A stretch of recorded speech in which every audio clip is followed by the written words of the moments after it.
What's going on? How Hi, are you? D. Oh, hold on. Let me turn my thingy down. And you got to turn yours down too a little bit. How goes the war? It goes well. I can't complain. Should I click on so I can see who's in the thing? Morning or afternoon, Sabrina Key, LV. What's going on? What's good? It's funny how I was on the live talking about a farm, solar panel farm, and boom, a call like we gotta do this. And our guest next week is into solar in the solar industry. Who we got on coming on next week?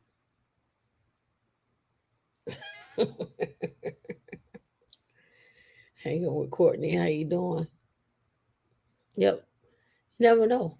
And again, like I hope everybody had a chance to go to at least watch some of the events for a big crypto week in Miami with NFTs and Bitcoin and wherever else you're at, just to see what's going on, just to have your name in the place. Chandra, how you doing? Chandra H, I should say. And just to be aware of stuff. But never mind about me. Everybody been wanting to know, D, how you doing after the accident? I'm getting better. I'm getting better. I felt really good this morning. I was up pretty early and went and ran some errands and stuff. So I'm feeling better. Now, when you say you was up early, what is that? I mean, I was up, but I didn't get out of the bed. I was up. I mean, for a Saturday, and we had a couple of cocktails last night. I was up. I was up like 7-ish. We had a couple of cocktails and some good conversations. Yeah, it was. Met some people. And it's funny, because D went in to get drinks and she came back and it was a crew. Like Tamika attracts all type of folks.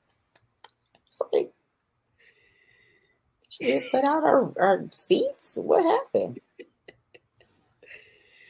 No, it's a good crew. Today is the boat show in Tampa. Last week was the car show, so today was the boat show. So we could have canceled today and been like, because D was like, "Oh, it's a good day to be outside." I was like, "You ain't got to stay. I'm gonna It be here." is so gorgeous outside. I went out to run some errands, I was doing a little yard work, and I was like, "Oh my God, it's such a beautiful day." It wasn't scorching hot. It's a nice little breeze. It was nice. I was like, somebody's patio needs me. I was like, "You could go out. I'll do the show." I could have did the show. It needs today. Hmm. I said today needs me. You could we could stop the show right now and drop you in the back, and I keep going, and you let me know where you at. I'll come back and you will be on here till 8 o'clock. I'm giving what is being given to me. And what is that? Life, right? Life. You'll go twirl around the world. And, What do and you mean? you'll go twirl around. Oh, I went over here and check this out. And the wind just blew me this way and I ended here. Oh my God. You ever seen where's that scene in Gone by the Wind where she was like, my darling, oh that is D. This vision you have of me is so hilarious. I mean, what is that? Like, who is this person you describe? I don't Yo, know her. I know you don't. I do You not know why? know her. Because this right here is D.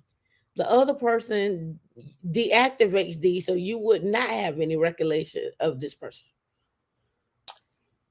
So are we talking about multiple people Yes, here? yes, Oh, okay. Okay. multiple personalities. This D would not know this person who is like, life gave me lemons and I made lemonade and lemon cake and lemon pound cake and I just went on. I just went on and carried on with my life, and this is where I ended up. And I chose the road less traveled, and here I am, just living my life. Oh,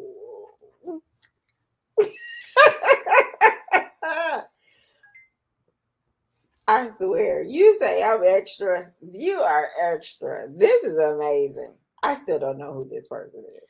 I know not who you speak of. and you would, Goodness. and you wouldn't, and you wouldn't. So are you saying that I'm a free spirit? Is No, that what that is? Or no. what is that energy you're giving me right now? The other Is person, that a Southern Belle? What is that? nah. Is that what is that? What is that? That person is. Oh, the wind blew me. It's not a free spirit because no, because that's a free spirit is a different person. The free So spirit I have me. another one. There's another me that's the free It's spirit me. 12. It's 12. That's a lot. It's a lot for me to manage, but I do well. Yeah. That's definitely a lot of D's. No, they're not all named D. Oh, well, who is this like This is Southern D. Belle drama queen? This is D, right? Well, who we're talking to right now is D. This is the regular D? No, Okay. no. This is D. This is show Saturday D. Oh, Regular, I have a show Saturday D. yeah.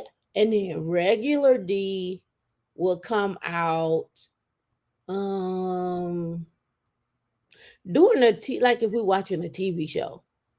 I'm gonna call that ATLD. ATLD. ATLD. ATL. Is that your favorite D? Yeah, I like ATLD. Okay. Yeah. Okay. She must be down with all the shenanigans. No, Okay. she's not down with all the shenanigans. Okay. That must be the loving D. No, the 11D cries all the She's a time. crier. Yeah. Okay. I don't know. Drop in the comments. Do y'all have friends that got multiple Free personalities? D. Send D on a sabbatical because she got a lot of stuff going on. If According to y'all me. do y'all have friends that have multiple personalities? Drop in the Free D. chat. No, she didn't say like free D, like she just said free spirit. This one that came out. No, I'm saying free D. How you held hostage? Huh? How you held hostage? I'm just saying free D. From these shenanigans, that's our Tamika. I don't understand all these people. I don't know. We're gonna have to have you do better than this. It's not okay. So for the show today, Oh, I got show. I got stuff. we don't have anything. Yes, I do. I mean, we know you have stuff, but we don't have a script. No, no, I don't have no script. I do have a script actually. Do you? Yeah, I Well, just you didn't told send. me we don't have a script today. No, I said I don't. I didn't have no notes to send you. Oh, so no. Okay. No notes, but I do have a script. Hold on, I'm pulling it up right now. Well, So we need to have multiple personalities based on the situation. All these people she say I am. I 12. must be a bag of fun because No, you she's just been never my know friend for what a you're gonna while. get. No, you just never know what you're gonna get. So you just gotta like play it by ear. I don't know what that means. You never know what you're gonna get. That's like Life, Forrest Gump. Life is like a like a box of box of chocolates. chocolates. That's what I said. That's a good thing then. Mm. Everybody needs a D.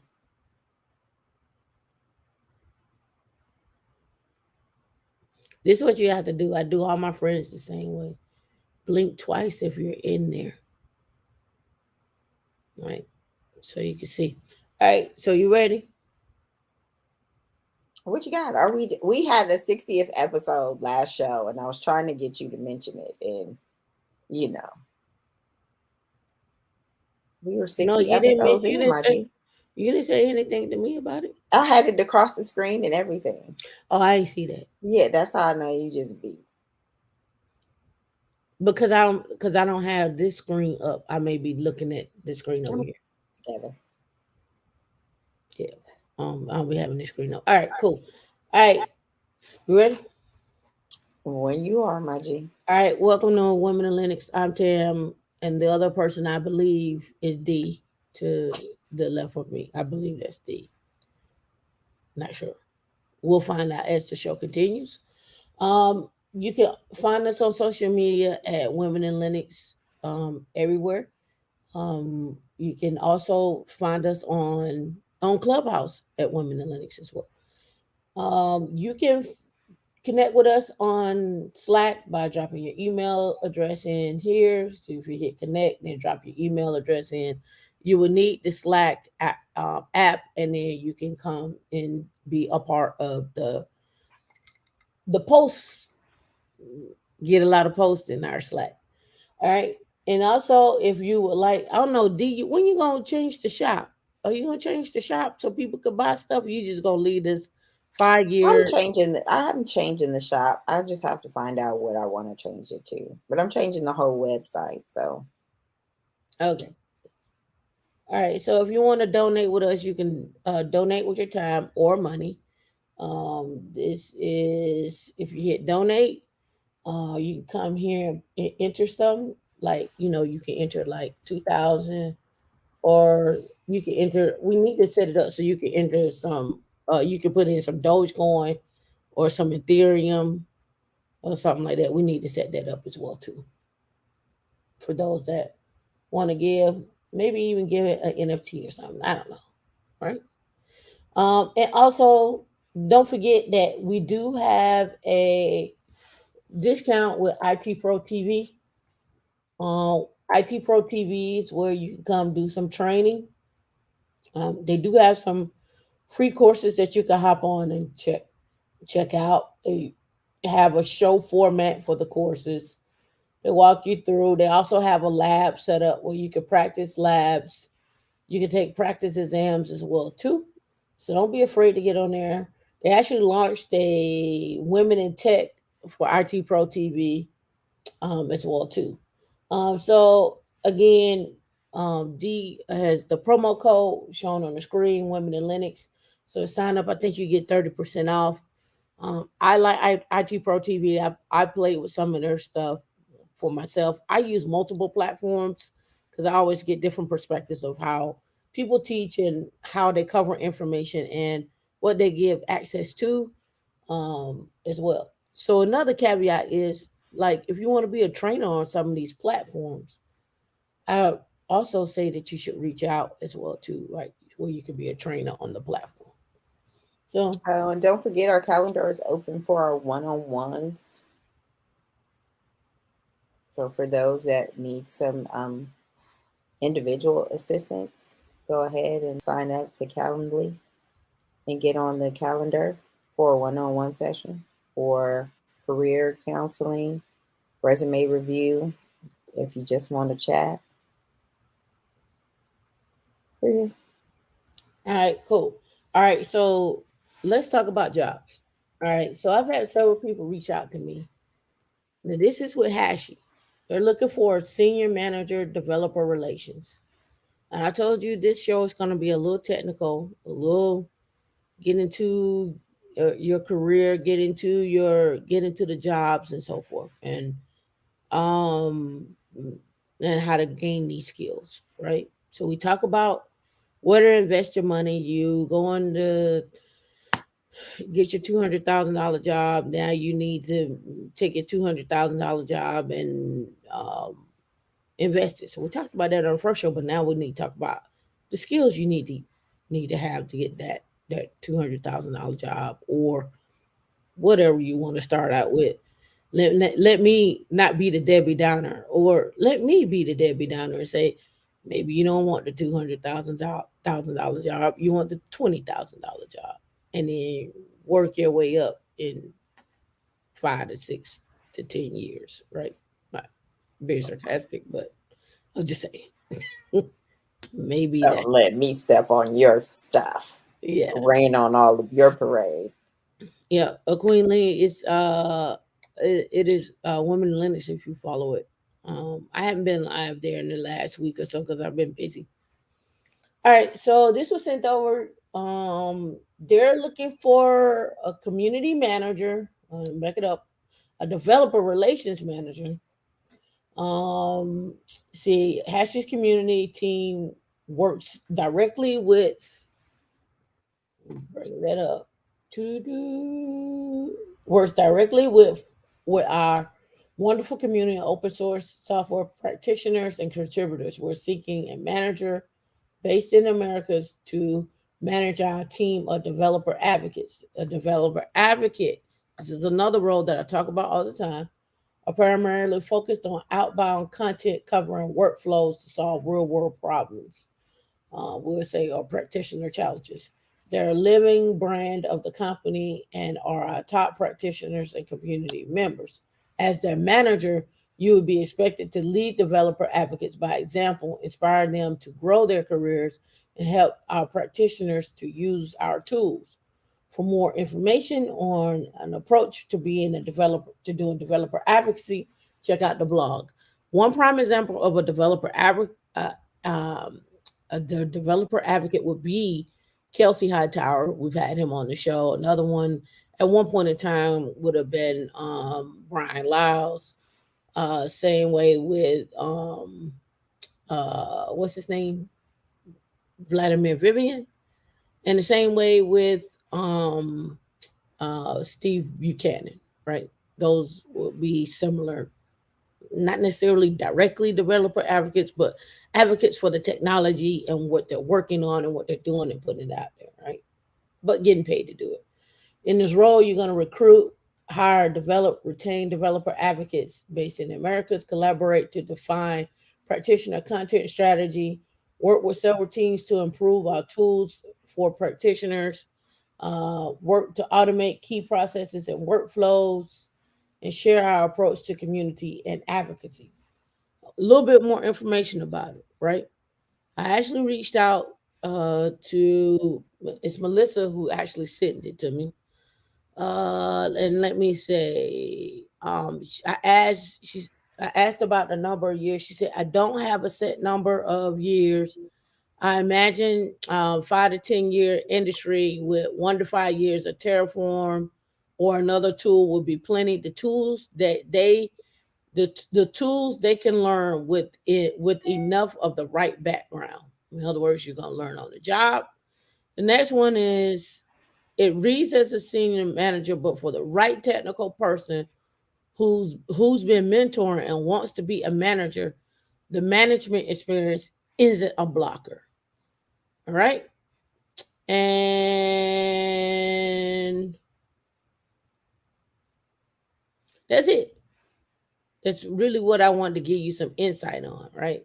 So you can learn the tools. And when we say tools, let's give you what we're talking about. All right. So if you went to Hashi, right, they have several tools that you can learn. All right. So here you go to products. You see Terraform, Packer, Console Vault, Boundary, Nomad, Waypoint, Vagrant, Terraform Cloud, Terraform Enterprise as well too, right? So these tools, I will tell you right now, you as a developer advocate, you probably want to learn Terraform and Vault and Packer. But if you don't have Packer, that's fine. It's pretty easy to learn, right? So I wanted to make sure you had that. All right. So that's one job. Let me see if we got any questions so far. No questions so far. All right. Next job is with Red Hat. I just reached out to Rodrigue. He said he's still hiring for solutions architect. So let me go to Red Hat and let's go Red Hat jobs and opportunities. Search all the Red Hat. and I think he is under the Navy. Let me just type Navy and see what returns. I think okay. So let's go solutions. Okay. I give you what was said to me about solution architects. Let me give you what was said about that. LinkedIn. All right.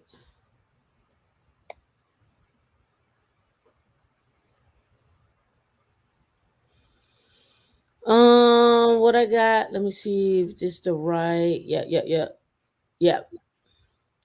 All right. So they're looking for someone to understand K8s, right? And basically, how to translate that for the customer as well too. So let me look on here. It wasn't a senior position. It was more of like this could be one. And I believe there are a couple of podcasts, and I actually posted this about solution architects, right? No, San Francisco here, and from what I gather, it was remote. So let's go with this one because it's remote. All right, so let's blow this up. Educate customers on the capabilities of Red Hat solutions, build trusted relationships, identify and qualify opportunities, sell the value of Red Hat solutions, solid Linux skills with working knowledge of virtualization and container technology, manage and carry out complex proof of concepts, architect complex solutions that meet the customer requirements, gain deep understanding of customer environments and use cases, and provide overall technical account management, right? So here they're looking for somebody with an RHCSA, have some experience with open source, have practical experience with some Red Hat products and solutions, extensive knowledge of the cable ecosystem. That's for this particular job here, and understanding of Kubernetes and platform as a service. Like I said, your Linux skills are going to take you very, very far. What's going on, CTO advisor? And having again, I try to when I teach on in my classes and when I'm talking, I'm always talking from a perspective of what is the big picture, what does the customer need, what value add can you add to that customer, and how can you break down this big picture into small sizable bites to make I guess you could say bigger goals, right? So we want to make our bigger goals, and we want to take our bigger goals and break them down into small bites that we can accomplish as a team, and understanding that it's going to help you. So big picture, break it down, solving problems, adding value, right? So when we look at these jobs, some of the stuff is you're going to learn on the job, right? But you can gain basic knowledge before you get there for free, right? The RHCSA, when they say have open source experience, right? That doesn't necessarily mean that um, you had to be a developer in an open source product. It just means that maybe you read over the documentation and maybe you said, hey, this didn't make sense and this is how it should read if this is what you're trying to explain. It doesn't necessarily mean you're writing a device driver or you're improving performance, but it doesn't mean that you can't do that either. Also, when we're talking about practical experience with Red Hat or competitive solutions, I mean, like, have you actually downloaded an ISO and installed Red Hat? Have you played with the commands? Do you know basic Linux commands? Do you know how to move around? Do you know the value add of Red Hat to a customer? Right? How would you pitch that to a customer? How would you pitch the value add of yourself?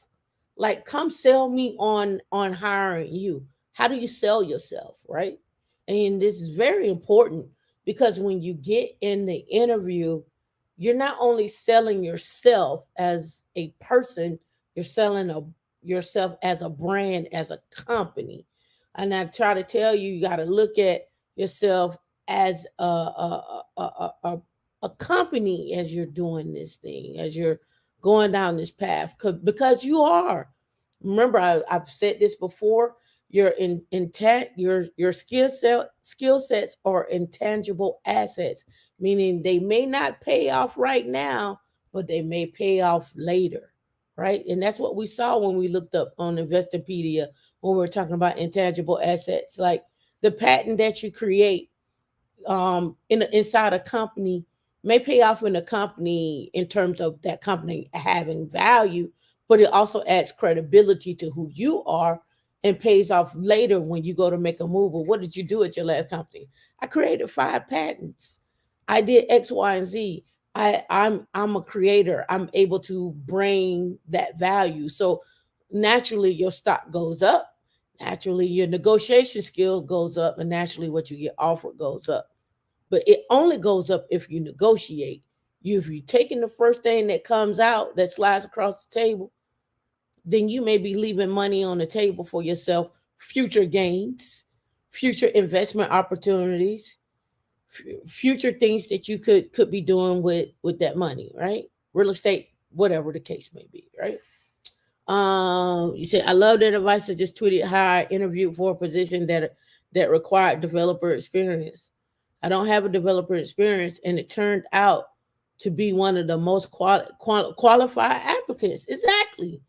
You got to go in with the mindset that like, look, I'm here. Like, I'm here.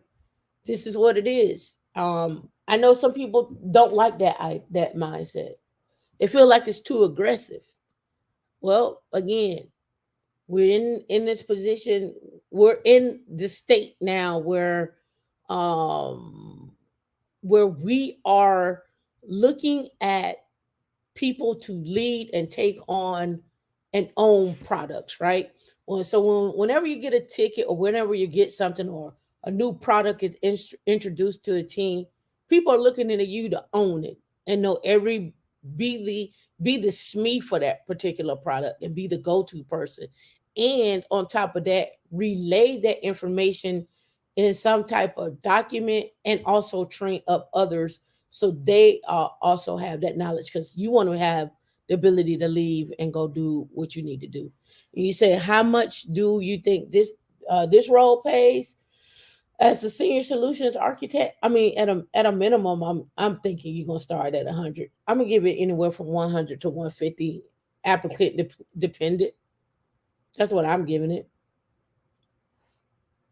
Working remote, and then you're working with Kubernetes, and I said this is a minimum. That's what I'm giving it as a minimum. And you're traveling as well too, right? I could be wrong. What are your thoughts on what that role pays? And what are your thoughts on what this role right here pays? That senior role here at Hashi, the senior manager role, right? And you can look these things up. I don't like Glassdoor, but you can use Glassdoor and Blind and ask around to give you a range of what that could look like. My rule of thumb is whatever I'm getting paid at the time, I'm not taking anything less than 25,000. Uh, Less than 25,000 than my last role. So if I'm at 125, the next role has to offer me 150. Depending on the position, I think is 150. Yep, yeah, more than 100. Yeah, I think it's more than 150. I said at a minimum though. It could be. It could be. It could be. It could be 200. We hope, right?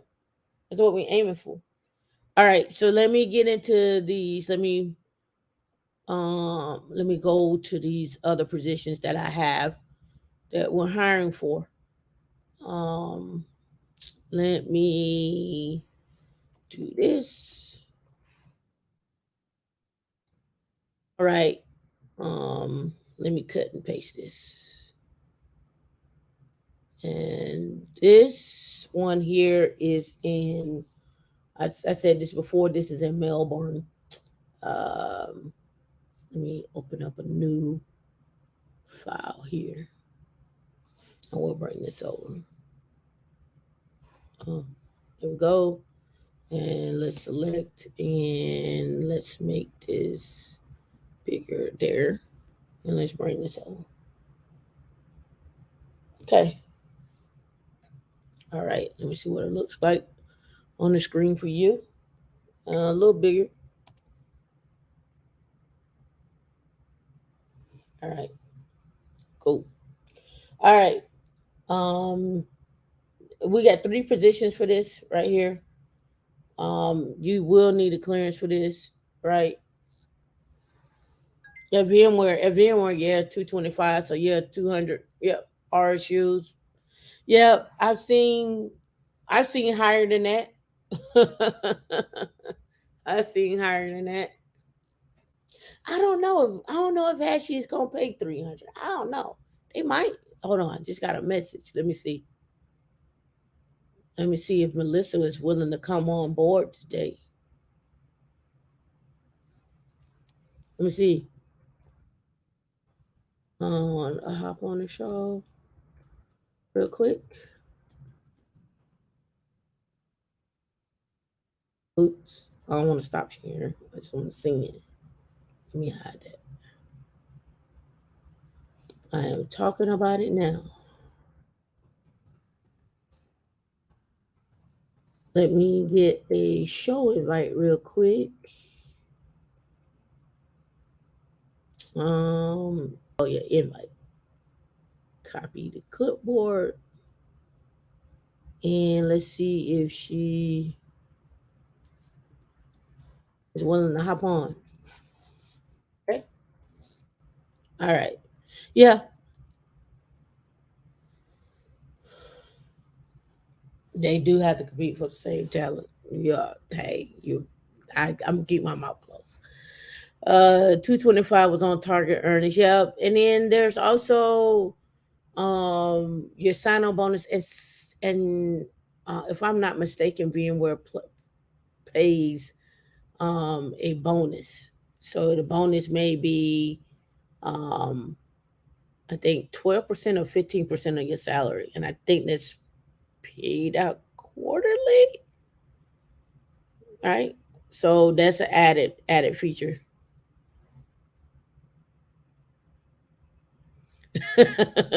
That's right. Google Cloud pays uh their senior managers 550 a year. CTO, you should come up. I'm gonna tell you why.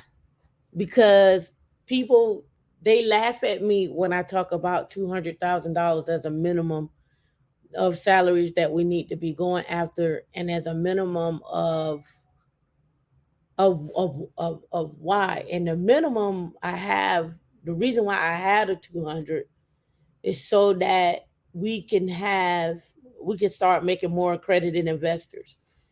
And people laugh at me and tell me that that's not possible for us, and then they also like we can't do it, and I'm like yes you can. So it is what it is.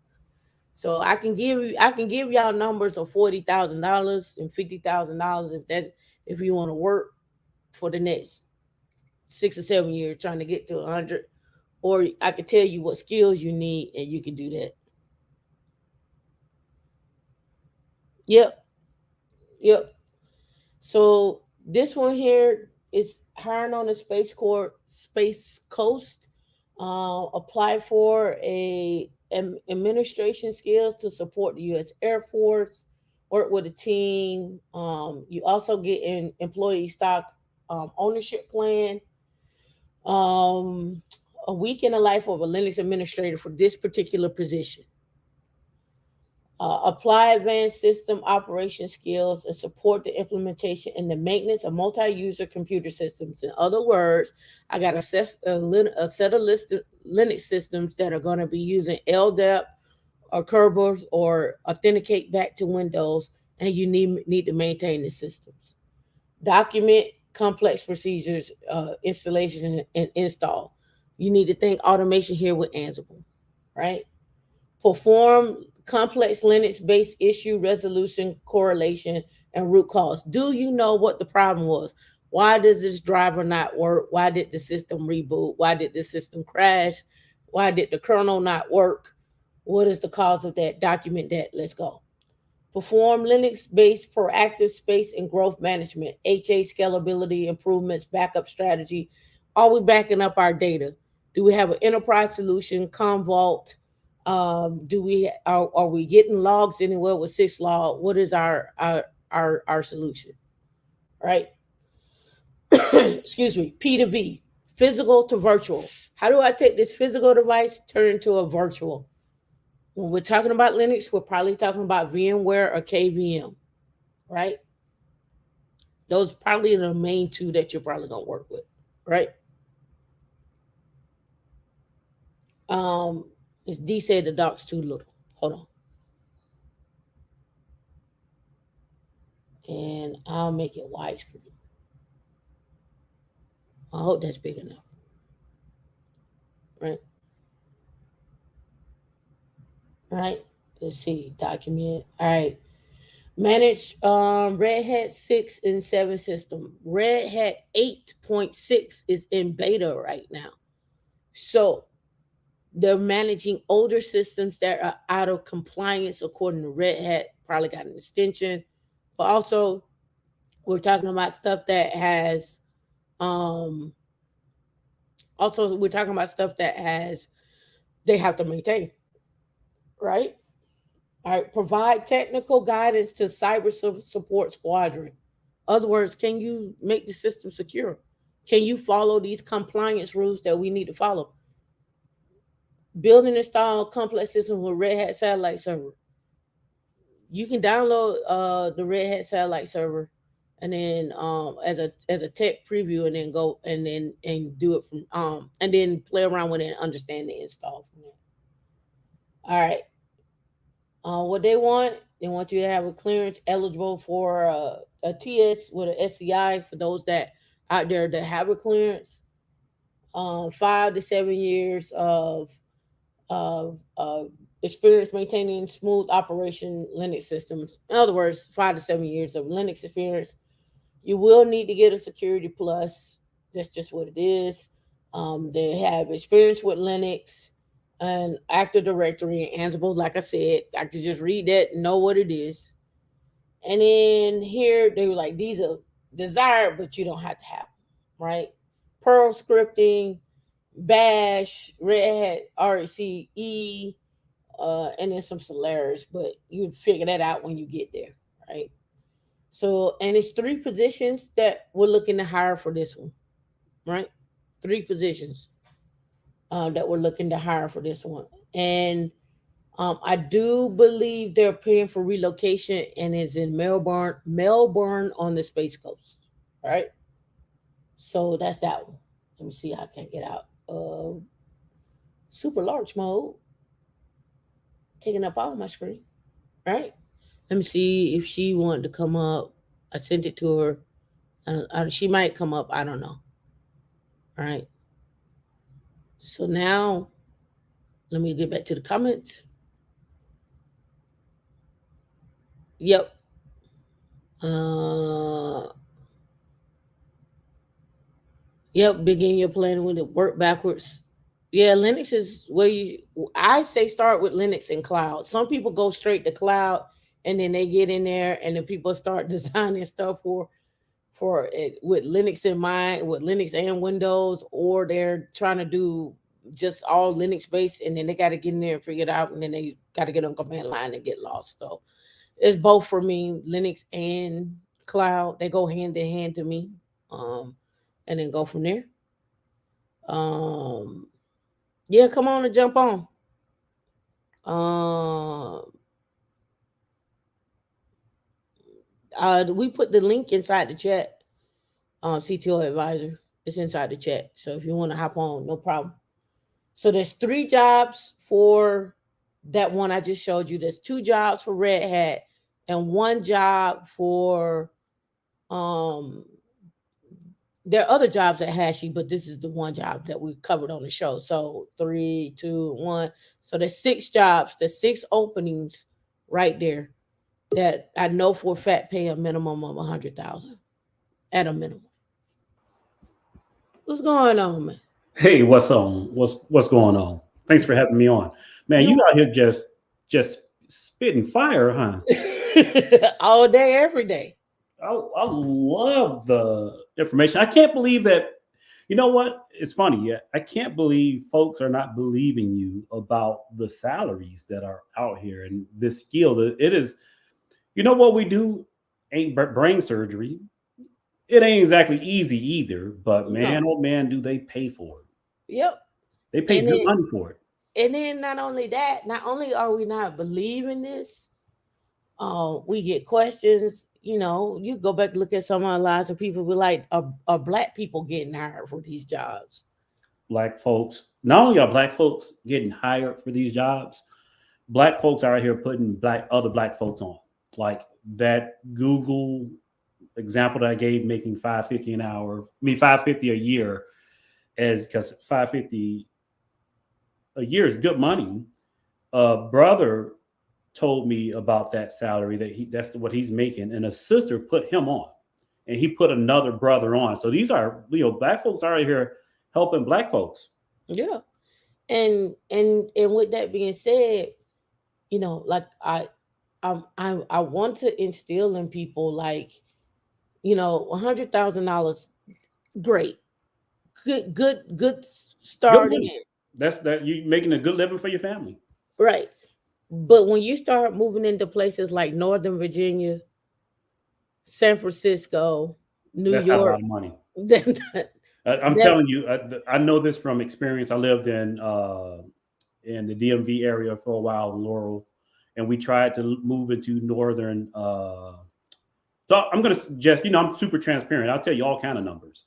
I tried to move into Northern Virginia. I made 130 a year at Lockheed Martin. Some of these positions that you were talking about, love my job at Lockheed, very fulfilling. But 130 a year in that area is not a lot of money when rent is like three. At the time, this was 10 years ago, rent was $3,000 a month. So that's, you do the math. That 100,000 or 130,000 gets ate up super quick. San Francisco, you're not getting a 3-bedroom apartment for less than $5,000 a month. I'm not. Look it up. You make $100,000 in San Francisco. You. I'm serious. People can look this up if they don't believe me. You make $100,000 on in San Francisco, you can still get assistance because it's not enough to live off of. yep. And I think it said I think 150,000 was what they said was the 150,000 was the this was It a was couple. poverty. That's what Yes, it was. It and was, it may it was sound silly. poverty. Hey, D, it may be. This may sound silly saying this, but yes, if you're making 150,000 a year or less in the San Francisco area, and I imagine New York City would be similar or Mm-hmm. area, you are living below the line of poverty in these areas because you can't. There's a bunch of like context I can give you about spending a lot of time in that area. You can't live off that money. Not like you could in Chicago or Baltimore or some of these other uh, highly dense urban areas that don't have technology pieces. Look at what's happening in Austin now Mm-hmm. that tech money is moving into Austin. Austin is becoming unaffordable, just like these other areas, but They're it's pushing the unaffordable locals in a into the completely different. suburbs. Yeah, it's unaffordable in a completely different area. What wait? Yep. And what's crazy about all of this is it's only going to continue. This is we're ramping up edge computing and IoT devices and everything that's going on with space and Web 3. These numbers are starting, like, to look insane when you start looking at Web 3, and they want to pay a quant developer 2 million. They paying a blockchain leader or blockchain manager 1 million. Like, and then you got to think about, well, who's securing the infrastructure for these companies and meeting the compliance rules and how to meet GRC, right? When we start looking at that, now we start adding more and more skill sets to that, and that's just going to increase over time. Yeah, forgive me. I'm in I'm in the new house of my uh, Oh yeah, that's in right. You did. Congratulations. You did get a Congrats. new crib. yeah new crib, and it's funny because this is a house that I've never thought I'd pay this kind of money for a house, and I'm able to do it because I know how to make a computer do silly stuff. Right. It's ridiculous, right? Like this is not even like this isn't usually, black folks were used to having people talk about this type of money, but in the sense it was always scams. Like, how do I get, into real estate investment?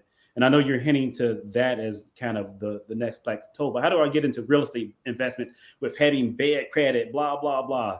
No, this is legit. You're able to control your future by simply picking up some books. Like now I have advanced degrees and all of that, but even before that, I was making six figures without having a degree, without having any formal training. Literally before the internet, we started our careers around the same time. So even before the internet was a thing to go out and get free information, I learned my first things off of a sister. Actually, we went half and half on some VHS training tapes, Wow. and Yeah. that's how I got my start. And the need is so great that the color of our skin really isn't as it becomes a factor. Oh Don't yeah. get me wrong, but it's less of a factor than it is in other industries. Yep. And I try and I just wish that we could have more. I mean, if I could teach more, like I got to replicate myself, right? Because I got to go meet people and get and bring them to the show and interact and so forth and so on. So we're working on pushing our creating our learning platform and taking that to the next level. But we also need people to do, right?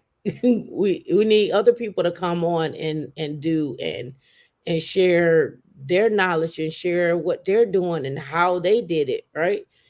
And also be a leader for other people around you. Again, like I said, we have to find our crew, our tribe, but that's Right. what I hope we have created here.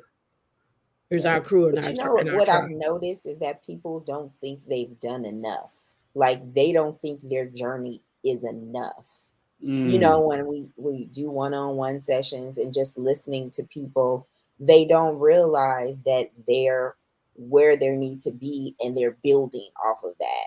So they feel like they have to be like a Tamika with, a show in 20 years. They need to be a CTO advisor because they are in the industry and they are, subject matter experts in it. And people are discounting their journey. And you have to start somewhere, yeah, and you're growing. Like we want to get people that are already in the industry. If you've been in the industry 5, 10 years, we need you to be managers, so you guys can make these moves, bring other people up. Like each one teach one. Like don't discount your journey. Don't well, discount it at all. my It's son part has of the about process. my son has about 3.5 years of experience. He went the more traditional route. He has a bachelor's in computer science from DePaul, and uh, I've impression upon him. He takes it pretty serious. The he does it from a different perspective than me because I didn't get my degree as a young adult. I got it as a older adult. So he mentors other black folks, other black kids coming up out of college. Like, how do you get simple stuff? Like, how do you get a internship? He is better suited to answer those questions than I am because that wasn't the route that I took. And the information that he's providing is so valuable. Like, you ladies have mentored plenty of people. And how critical is it for you to be able to teach someone else how to get a internship? Because you don't if you don't have peers or people that know how to do it, who's going to teach you?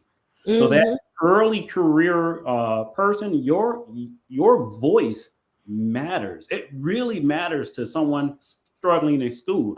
Simple stuff like, you know what? How do I get the booster to take off the hold on my account so I can continue taking classes? How do I negotiate my way out of taking having the finance office help me to graduate? I know this stuff. I'm doing well in my books, but the finance part, I don't have. My mom didn't go to school. My dad didn't go to school. How do I help other kids navigate these things that we don't have the training for? You have that knowledge that you can share. Right. And I went the traditional route. I went semi-traditional because I went to a community college first. I was working in high school, so I was like, I'm not about to stress myself out with these SATs. I don't have time for it. So I went to junior college. You just test in. However, I came to a point at the financial aid where they're like, well, we need your parents' information. It's no parents. I don't live with my mother. I don't live with my father. I'm on my own. What do I need to do? They're like, oh, you can file independent. You know how many people I know who couldn't get financial aid or a loan because they were told that they have to have a parent co-sign when One they of the can just file independent? one of the things that broke my heart. I was my wife was taking some classes at a JUCO, and this young lady was, you know, she just got up one day and said, you know what, I want to better myself. I want to go to school. And she came into the school and she was talking to the financial aid folks. She was talking to uh, the school office, and she's trying to get into class. And classes start like the next day, and she couldn't get into class because it was some $300 or $500 fee, something like that. And I'm thinking, wow, here's this young lady that wants to improve her life, and she can't do it because of $300 to $500. How many kids are in that situation, and how many of us, without even opening our wallet, just by helping them navigate the system, can help Mm-hmm. But them Keith, improve? not even kids, adults. I wanted to go, I was like, I want to go to graphic design school, post-secondary school. Do you know they said I needed a eight at the time it was a recession. They said I needed an 800 credit score to even get a federal loan for this particular program. I'm a graphic school dropout. Like it was ridiculous. And this is for I'm an adult. I'm like early 30s. It was impossible. And here I'm in class with kids that literally just graduated for 4-year institutions, going to these post secondary schools like it's like grad school. So again, I'm here to spill the tea. I have between me and my son, I have $139,000 left in student debt to pay off. Yeah, that sounds like a lot of money. Yeah, okay, whatever. It's not, honestly, for what the amount of money that I make. I'm I'm okay, and I can afford that. But let's spill the tea. I will help. I will walk you. Take any one of these job postings that we've gone through, and we can talk through what it takes to get this job and how much it pays based on the experience levels Mm-hmm. and where you at. I'm in the chat room. I'm not watching the chat on YouTube, but ask me any question. I'm more than happy to help you get to where you need to get. For the time that you have me, Tamika, you got me. I'm always ready. What's going on, Max? Hey, how's it going, Tam? How you doing? Great, great. I've been watching your show for the past couple of weeks. I've been loving it. I've been seeing you on BTB's channel before the Yeah. billions. Shout out to him. Yo. And I just always love when you come on because you're always like you're just speaking the truth every time Right. you come on, and it's really awesome that you're like making the community aware of these high conversations because our other counterparts, our the other white people, the other Asians, Indians, they know about this stuff. And Right. so it's funny when we come to these communities, people are like laughing at, when we say that, you can make 6 figures in the tech industry and you can you can be an accredited investor and all these things, and they laugh at it and they don't believe it because they don't nobody's really exposing them to it, and that's the big thing. It's just getting that exposure so you can really seek out and negotiate those high conversations. Right. Yeah. And the one part that I always try to stress people, like, it's gonna take work. It is gonna take some time. Right. But again, like I said before, we got to look at your skill sets as Hmm. intangible assets that are going to pay off in the long run. And trust me, I used to beat myself up. I was just beating myself up the other day, and D got off the phone with me. Right? I was like, I felt like I wasted 14 years of my life from the time of 18 to 32, right? Hmm. And I was looking at myself and I was going over, like, oh man, I partied in Atlanta. And when I say beat myself up, I mean in terms of wealth management, right? Right. I'm No, like, Yeah. literally beating herself up. Like yeah, Mhm. I was like literally. 18 to 32. I was like, man, I was partying in Atlanta, dropped out. I could have been working somewhere Right. and investing. Like, I could have Hmm. invested into a ETF when I was 18, but I Hmm. didn't know what an ETF was. Right. I knew about stocks, but I didn't know what an ETF was. An ETF was. And then I went on and said, okay, well, I got married when I was 25, right? Hmm. And I went back to school that same year. And then from there, it took me 7 years to finish because I was moving Hmm. different and going to different colleges. I was moving cities. I wasn't just moving like, oh, I'm in this state and I don't like this school, I'm gonna change majors. No, I was literally moving locations. So that set me back as well too. And then I finally was just like, I was like, okay, well, what school can I graduate from? Because I just need the degree, even though I had an internship doing Linux administration, but none of the classes that I was taking in my computer engineering class had anything to do with Linux administration. It had nothing to do with how to set up an NFS mount. It had nothing to do how to set up a, a server, or how to attach a SCSI drive, or how to attach create a RAID controller, or I mean, none of Right. the no device. It had nothing to do with that.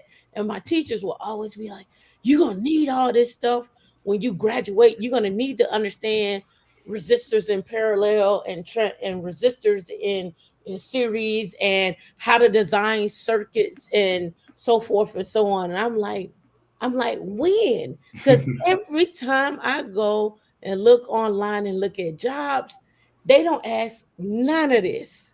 Right. So I went ahead and kept full force with Linux. And before I graduated from college, I had a full-time job as a Linux administrator working at University of Washington after my internship.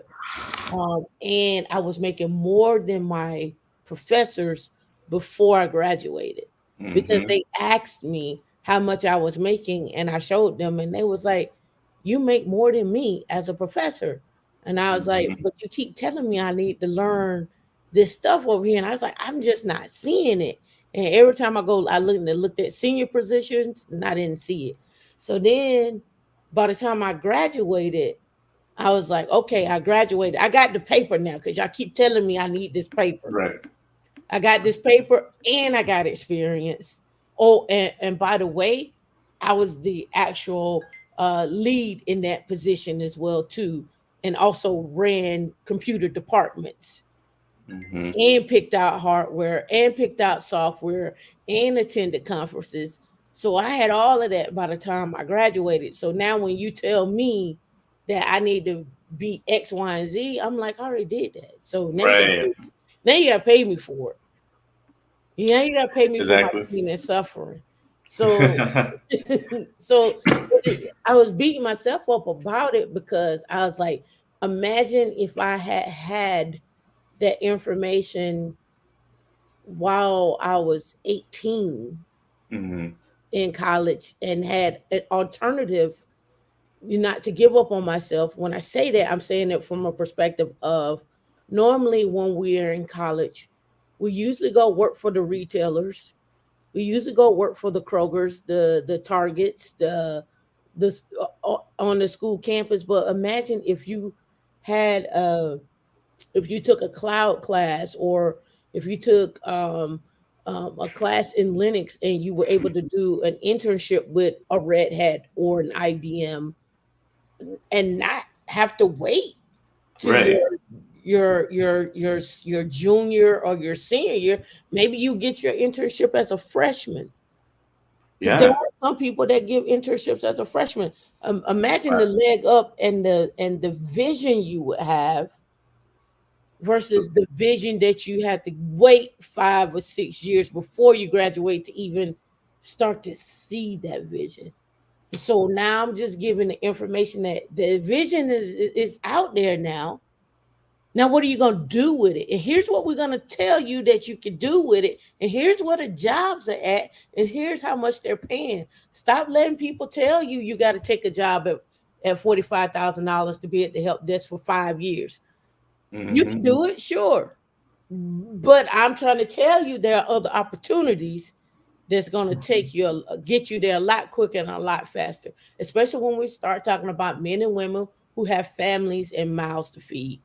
$45,000 looks totally different than $150,000. You can't tell me that it don't. Right.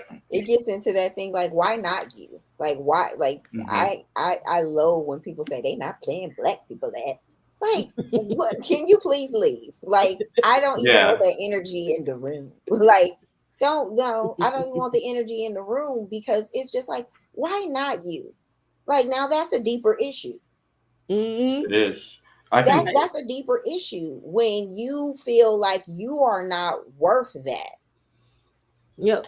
or Right. your skills that you've worked hard for, or you got 5,000 certs and you still trying to get certs because you feel all these certs are going to get you to the level when you're doing the work, and they Hmm. just not going to pay me that. Why not? Have you Right. tried?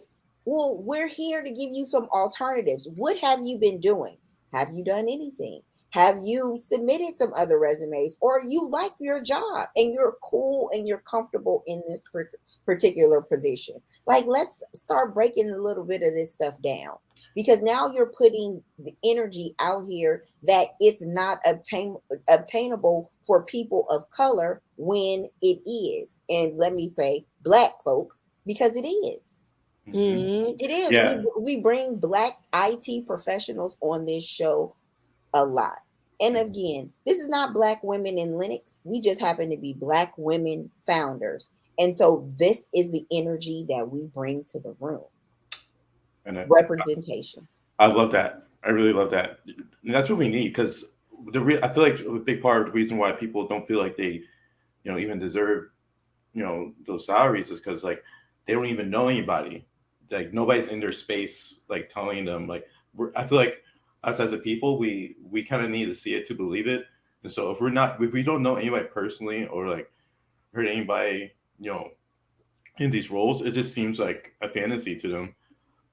And that's why, like you said, reputation is so important. I think it was important for me in different ways. So a little bit about my background. I'm a software engineer, and I've been doing software development since I was a teenager, actually. And the way I got into it was just being exposed by it. So I have my older sister. She's also a software developer, Okay. and she was telling me, so she was going to college for it, and she was just. I remember she was having a conversation with my dad about it, and um, once I learned about like what software development can do, because I was already somebody who was like kind of nerdy with computers, but once I realized that, oh, you can make software, you can make apps, you can make these cool websites and games and stuff. So that's when I got exposed to that. That's what really kickstarted my interest in it. And I think having that in the family was super important for me. So by the time I went to college, I already had a little bit of experience programming. It wasn't all new to me. Um, and so like the first 2 years of college was like pretty easy because I was already doing it when I was younger, and and then once I learned about um, you know I feel like once you go to college, like Tam was saying, it's super important to start thinking about internships.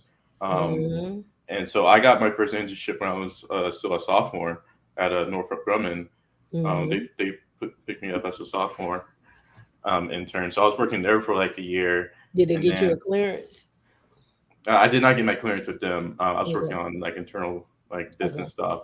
I hopped off of them for after like a year working with them to join a fintech company called Repay, and that was a great experience. And learned a lot about like mobile development and learning about like AWS and like Mm-hmm. we use a lot of we actually use like Red Hat SSO Mm-hmm. a Single lot. sign on. Yeah. Right.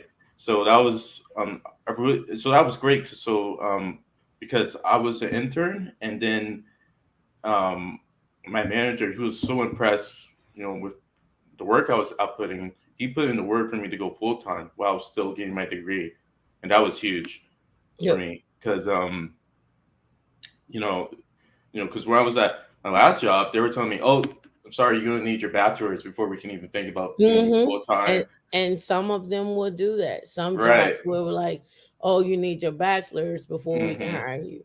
Right. And then in some instances, some managers will be like, well, you don't have your bachelor's. How close are you to getting yours? Hmm. We'll hire Right. you on and we'll pay for it. We'll just put you on this other project until you get your bachelor's and then we'll move you over. Right. Then some are like, we don't care nothing about it. It all depends. It's all dependent Right. on what you're looking at and what and how what they need, right? Right. Because it's Sometimes some great. I mean, they've already cultivated you. Like, we have this person. This is our person. Like, let's go Right. ahead and keep them. Why would we mm, Right. want them to go anywhere else? Like, we put the time, energy, and effort into you. Let's offer them something and let them grow. And that's the thing, and like because like if I like a Norfolk Grumman, who knows how long they would have kept me as an intern if they could. So um gotta advocate for yourself. yes, you Yeah. have to advocate for But yourself, that's a totally different. and you Northrop Grumman also is a you have to totally advocate different for machine. yourself. Not only you have to have someone advocate for you, but yes, you have to advocate for yourself as well. Hmm. So like I was so grateful that that manager put in that good work for me, and like I mean that 4 time role while I was still in college. I mean that helped me pay the rest of my tuition. You know, and Right. and then what's even great about that is that it puts you way ahead of your peers as well. Because by the time Yep. I had my bachelor's, I already had 2 years of experience. Yep. That was huge. So now I'm about to start a new role at GitHub, and Congratulations. Congrats. thank you. And that 2 years of experience right out of college was just huge. That put me ahead of all my peers. Yep. Um, so you know, But it puts you ahead of your peers in a lot of ways, financially, right? Yeah, experience, and also being able to move up the chain as well too, right? right, right. So And mentally, because you're not like anticipating what this job is going to be like, because it's Hmm. a fear there. Like, I've been doing this. I know what the atmosphere is like. I know what they Right, need. I exactly. know how they work. This is great. not, Right, not yeah, because I get to join as like an engineer two instead of like a engineer one, right? And so that, like you said, like going up that ladder will be like, you know, hopefully like a lot easier now. Um, so yeah, that's what I wanted to mention is that like if you're in college, it's daunting because it seems like 4 years is a long time, especially. But if you're young and you really need to think about internships as soon as you. Uh, internship and apprenticeships. right. Apprenticeships they Hmm. usually keep you around a year. They'll maybe rotate you in and out of different positions to see which one fits you the best, Hmm. and you get paid for it as well. Right, and that's yeah. Don't take any free internship. No, no, especially in Right. tech. Never take a free internship. Yeah. All They right. And then they'll roll you into what you felt like was the best thing for you. And usually try to hire you on full time. I know Yeah. Yale has an apprenticeship. Home Depot, I believe Delta, and there's a few other ones that have apprenticeship programs, that rotate you out of different positions so that you can get experience. Because you may go in doing one thing and Mhm. you may not like it, and so they roll you into something else, right? And Right. so you just have to, soak up air, like they say, soak it up, buttercup, but soak Mhm. up all the all the information and the knowledge that you can, in order to uh, know what you want to do. Right? That's the beauty of it. Like you go to, because some people go to school and start out with electrical engineer, and then they switch over to computer, or they'll start off computer science and switch over to computer engineering or Mhm. electrical, and Right. just not know, right? Mhm. So It- it looks different for different people. Or they're not even in tech at all.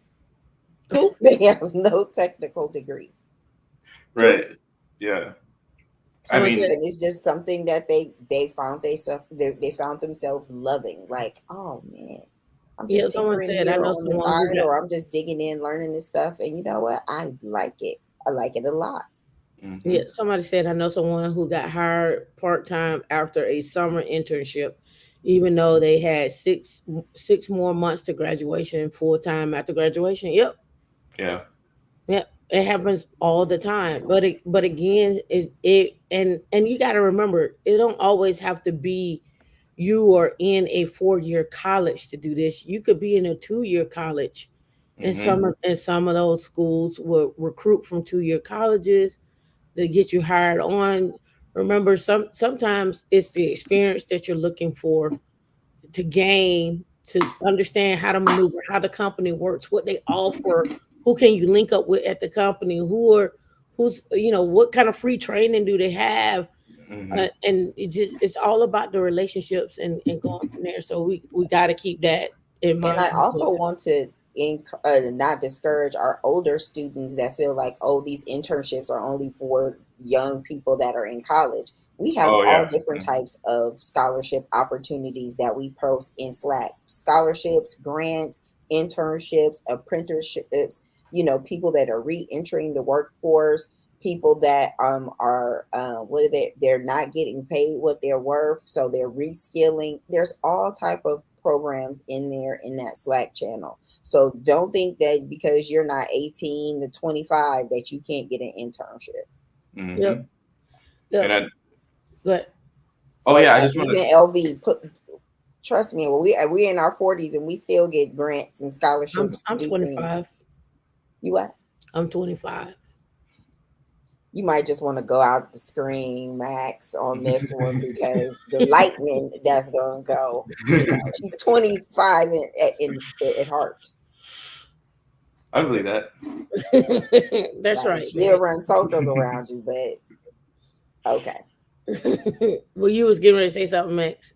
Oh yeah, I just wanted to mention, it seems like, especially when you're starting out, if I feel like people they focus a lot on like the job description, and like they might focus a little too hard on like the skills, think they need the exact skills Mhm. that's on the description. But I just want to mention it's really is, at least for a lot of the top paying companies, I think your interview your interviewing skills are going to what makes you qualified the most. I think because, Mhm. um, you know, it could you could have all your skills on your resume, but if you're not performing well in an interview, there you're not going to get that job. Um, so I think that's really important, and in a way, like especially do if they give you like verbal feedback that you're doing really well in the interview, in my experience, like you can even like use that to negotiate even further. Like Mhm. I got great feedback throughout the whole interview process. Can we kind of get this additional sign on bonus? Oh yeah, Things like we always talk about getting to the bag now. that. Right. We got to get back to the talking about the numbers, but at the same time, when for me, I'm not talking salary during the interview process. I'm talking salary before we even start. Because I don't want you to waste my time and I don't want to waste your time. So we're Right. gonna talk about that up front before we even start the process. And Mm-hmm. when I hear people like, well, no, we'd like to do the interview first, and then I'm like, that means you're not gonna pay enough. Mm-hmm. That I means you're yeah. ashamed of your numbers. Yeah, I would definitely do that with like startups. If it's a well-established company, of course, I'm going to look them up on levels and contact people that work Mm, at the company, see what they're making, to see if they're even within the range that I'm thinking about. yep, But I love levels. That FYI. Oh my yep, god, yep, yep. such That was good FYI. information. You get they break down like the stock grants as well and like the Hmm. bonuses that they got. Like that's really nice. And blind is good too, but it Right. just I just love line. Oh my god. That yeah, just keep it they were so critical in my latest job search. Like I got some really great tips from people at Line. right, and then and being able to see those numbers, right? I'm Hmm. always like, I'm a numbers girl. Like, I need to know what this is going to yield Right. over time. I need to know that, and so I can know how I need to move. And hey, somebody may come around and be offering something else, and so I need to know what you're offering too. So we Hmm. all we could all sit down at the table and be friends. All right. And let them know you got offers on the table. Like I'm That interviewing and I got some offers, and so these listen. are my questions. And communication is Yep. is so key because you're on a team with people. You need to know Hmm. how to communicate. Skills are great. If you have your skills down pat, that's great. But if you can't communicate what you're doing, how you're doing, and you go in this silo, that's a problem because they need somebody that's going to be able to massage you in all aspects. Yeah, Right. I had a young lady tell me that one of the places she was interviewing with, and she had another offer on the table, and they were like, "Let us know about the offer because we don't want to hire you, and then you leave because you mad. So we Right. make sure that have you get the best offer, and we're getting you and want to keep you because you're happy, not because you missed out on $30,000. Like, Hmm. I've gotten some offers and I've been like, this 30,000 in what I'm doing now, and they were like, well, why you looking? I was like, well, you contacted me, and I'm telling you from the jump what it was, and you just didn't believe me. I I didn't even think call I you. think other offers is like one of the best negotiating tactics. Mhm. Because that's I mean, so if you're searching for a job, so if you currently have a job and like you're searching for other roles, I would interview multiple places and try to line up All those the time, offers at the same time, all the time. because before I accepted this new offer I got at GitHub, I had other offers, and they asked me like, "Do you have any other offers?" And I said, "Yeah, I got this offer right here," and um, they'll in a lot of cases they'll try to match that offer if they really want you. They'll try to match the higher offer, because Match or they beat, hmm? match Right, or right, beat. match or beat it. Yeah, Yep. exactly. Because like you said, they don't want you to accept the offer and you know then just leave the company like a couple months later because you got another higher offer. Like they want to match or beat. You want you have skills, so you want to make companies compete for you. Mm. That's how it should be. Now we got another job that came over. I think he is hiring. This is with Sophos. I think they're looking for a senior software engineer, DevSecOps. Um, so I don't know if you remember Michael Frazier. He got his company got bought by a company called Sophos, and they're looking for, I think, 5 to 6 DevSecOps engineers.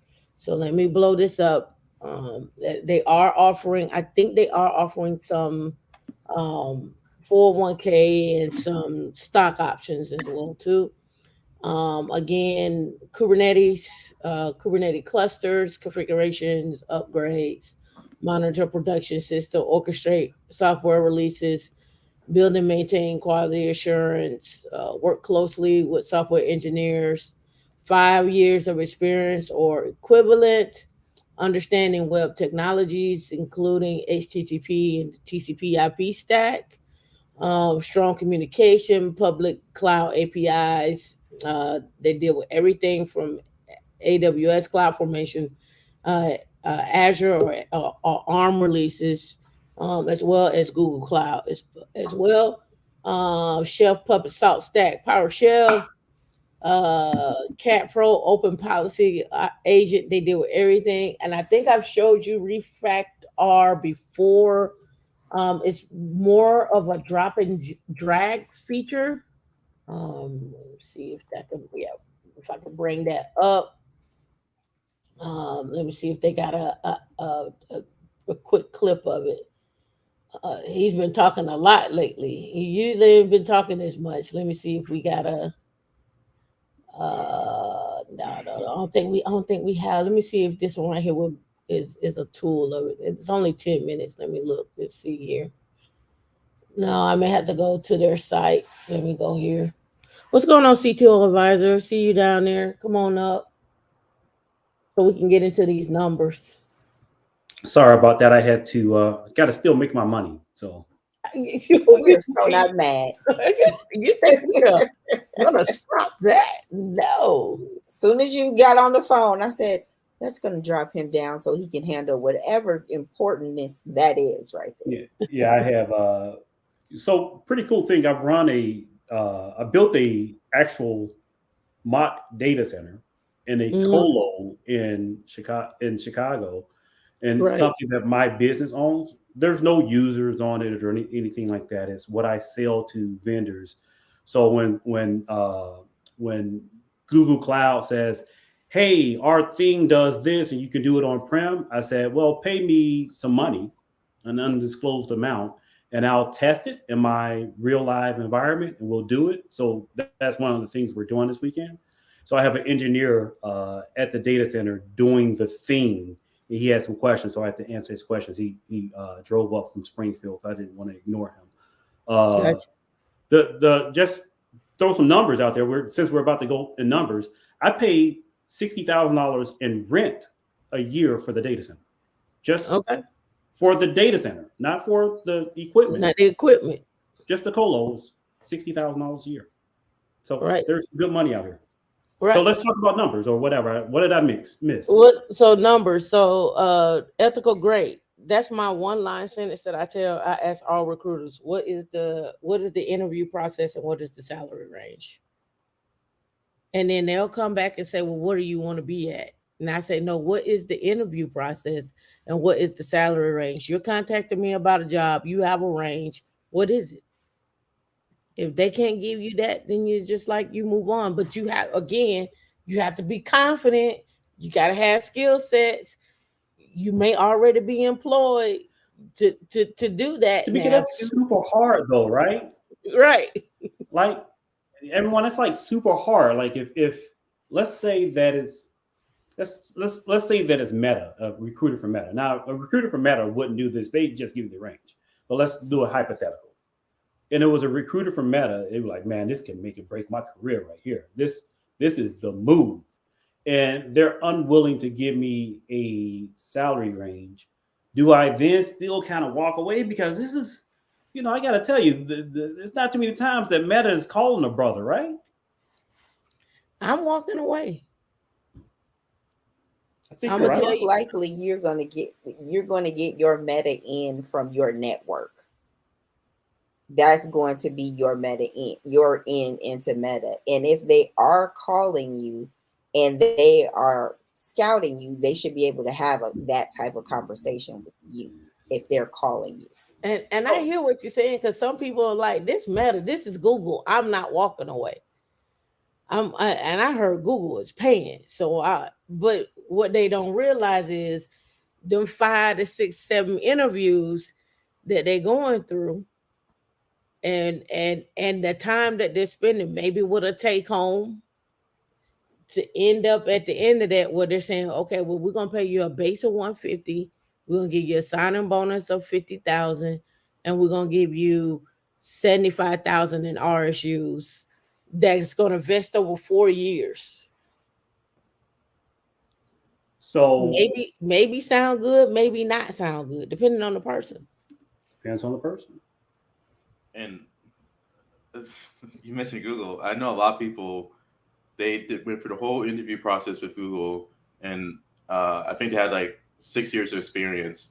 And after the whole process, they didn't talk about salary and or anything, but they even like the level that they evaluated them on, like they didn't evaluate them based on their years of experience. They evaluated them based on their interview performance, and they evaluated them at the lowest level, even though they had 6 years of experience. Like you have to, it's kind of a gamble at those big companies like Google. Like if you don't talk about those things up front, you might waste a lot of time and end up with an offer that Taking you off your just really job did that's not. paying you to get that Right. stuff done. Yeah, so years of experience is a very lazy measuring stick. Like I can have Mhm. 10 years of experience doing the exact same thing. Like if I have 10 Mm-hmm. years of experience provisioning IP addresses, it's kind of like a autonomous thing. There's going to be people with 6 months to a year of experience that are way more advanced than I am.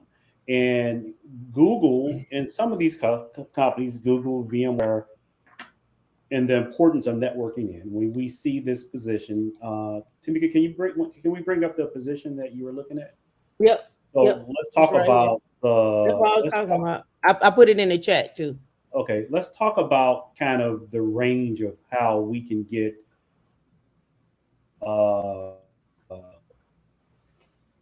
range of Uh, salaries that this position can go for. right. The and how do you like position yourself to get the biggest salary? Senior Hmm. software engineer. I'm not familiar with the actual company itself. Right. Where's the So Refractor was a startup. It got bought. This particular role is part of their they're looking to hire people to onboard. So they do commercial and government work. But this is oh where I go into this is where I start looking at the skills of things that I may know and I may not know. Open policy agent, I can go download that and play with that.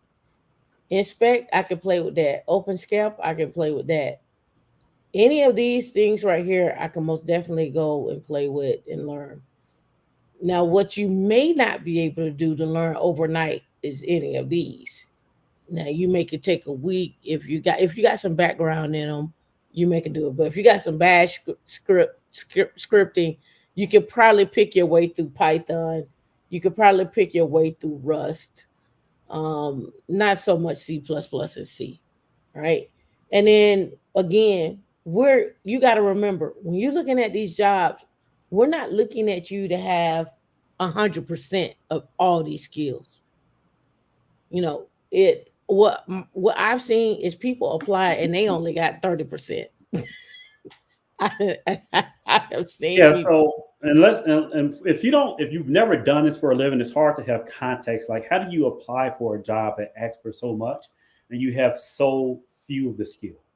So if Hmm. I was the hiring manager for this job, I'd look at like some core skills that are harder to obtain than not. Hmm. If it's a true software development uh, role, I'm going to test your software development skill. Like it is important. It's more important to me that you're a senior software developer versus if you know how to program in a specific language. Because a senior software developer will pick up the language of choice over time. Languages change all the time. What don't change is a software developer's ability to solve certain types of problems. This is why when you go on Mm-hmm. interview, they have you do like recursive lookups, create tables and pull data from databases, talk to you about data structures. If you have those core concepts uh, under, then you know what, you're 60-70% of the way there. Now, nice to haves are some of these other things that's on the platform, like something orchestrate software releases, including planning for downtime, blah blah blah. If you have 5 years of experience of doing software development is, in general, you're going to either be you've worked close enough to the person who's done it that you have Mm-hmm. a sense of what the job is, and that's something that I can teach you, or you can just pick up. You can say, you know what, I shadowed Sarah as she was doing it in my last job. I've never done it directly, but great. Operate Kubernetes clusters, including configuration, upgrades, access control, application deployment, monitoring, etc. If I were applying for this job, if me and I was put this out here, depending on the job, that's a big one. But that's Mm-hmm. something that can be learned. Like if you have, Mm-hmm. if you've watched Tamika's Linux courses and the basics of namespaces and all of that, picking this skill up isn't too tough to do in, Exactly. a non-production environment. Like you can learn the basics. So if you're there and you're already a software developer and you have this, and let me kind of interject one more thing. These are two different skill sets. Like being a developer and knowing how to operate Kubernetes are not necessarily the same thing. So if Correct. I were to go into the interview, at one of the first questions I had for the hiring manager, like, what is this job? Is this job an ops job where I actually need to know how to operate Kubernetes clusters? Or is this a development job in which I'm consuming Kubernetes clusters? Because they're two different things. And we've tried to combine the two, but in reality, every environment that I've been in, you're either one or the other, and you're cross training on the two. You're not an expert in both. To Yeah, me, that is it's never reasonable. expert. Yeah, so what I've seen, what I'm starting to see more of, especially in the government space, is that you're going to be a cross between a developer and someone managing the cluster. Because what I'm normally seeing is we have we have a group of projects, right? We may have group one, group two, group three, group four. Group one is going to come to us and ask us to build the container, and then it asks us to deploy the container onto the cluster. They're going Mm-hmm. to give us a set of software, and they're going to say, make this software into a container. Then we have So other people that come, they say, hey, we have the container. We've already tested this on the Kubernetes cluster. We just need for you to do the deployment over there. And here's the pipeline. And mhm. then there's other ones that come that need a cross between the two. But not only do they not need that, they also need for you to also do unit testing and security within that, and embed that into their pipelines. So I've seen them multiple ways where a person at one point would need X, Y, and Z skills, and then another one that need A, B, and C skill, but is dependent on who, or when I say who, what customer is coming to deploy on this particular platform. And that you just got a lot of insight into the back and forth, the hiring manager and the that was a very knowledgeable conversation between two people who know kind of what the job can do or may be, and that's the nuance you want to get in the job. Let's I don't want to take over Tamika's podcast, but Max, what how much would you ask for a job with that skill set? Sure. In that level of Um, so just reading the description, this kind of reminds me of my last job experience where the lines between DevOps and engineering was almost blurred in a way, because I was on this cloud platform team, which, I spent most of my days developing software, but a lot of times, I was also responsible for deploying that software to the Kubernetes clusters and changing like a lot of like Terraform. So Terraform is what it's like a language you would use to manage your cloud infrastructure. hmm And so, in my opinion, when you're asking such diverse skill set, I would really want to be compensated well for that. So I would expect, and so you asked me like how much pay I would want for that role Yeah, based on the description. Okay, yeah. So I would say as starting base between like 180 to 200 would be like my base, and then I would want stock options on top of that as well. yeah. I think that is a fair starting point. Mm. 180 with RSUs anywhere from 70. And the Mm. RSU, if Tamika hasn't explained it in the past, is just basically stock. Stock. It's not a stock Right. option. A stock. The difference between a stock option and an Right. Right. RSU. Yes. Hmm. Yeah, there's a difference. Yeah. Don't want to get too far in it, but basically, Hmm. stock RSUs is the stock that they give you. Right. And just like 401k benefits or anything, it vests over a period of time. So stock options would be anywhere from 75,000 to $200,000 for starting conversation. And then the difference becomes, so there's a couple of factors on how much this job will pay. One, your experience. They're asking for a lot of experience from somebody Hmm. for 5 to 6 years of experience to be a software developer and know this level of infrastructure is typically unusual and it's a bit of a unicorn even to this day. So that's what's driving some of the salary demand, and then the industry. If you're working in government, I think 180. It's been a while. It's been about 10 years since I worked in government at Lockheed, but 180 seems pretty fair for a software developer. If you're working for the private sector, financial services, that number automatically goes to about 225 for this job. Yeah. You can get 225 too. Yeah, Yeah. And I was just talking about base, right? It's yeah, like, base. That's hopefully, yeah, base hopefully the stocks were significant. Because I know, like, at least in the private sector, like, I know, like, for like Meta and like Google, like a lot of the compensation, like almost half of it is like in the RSUs. Um, Even though the base is still pretty high, like they'll definitely go up to like 250 for the So base, but like the that's a RSUs would be uh like they'll like vest like 300K RSUs over 4 years. Um, yeah. so I have friends at uh, at Amazon. Hmm. They have $1 million in RSUs Hmm. with a base salary of $180,000. Hmm. So Amazon is notorious for this of Right. just loading down for them. RSU stock is free money, Hmm. and the base is super high, and you have to adjust your lifestyle to not getting paid in USD, the US dollars, all the time. Right. Sometimes you'll have a really big salary. That 550 is an example at Google Cloud. Maybe half to more than half of your salary is in RSUs. Is Hmm. at Mhm. stock. So Yeah. that's why there's such a big discrepancy between getting paid at a regular company and when we give these big Google type numbers, getting paid at a tech company, they compensate you a lot in stock. Yeah. Yeah. And Right. I Netflix know. is totally different. Bro, yeah, I was just about to say that. Yeah, Netflix is all they pay you all in cash. Nice. It's really nice. Yeah. Their base is different. But that's why I would go for this job.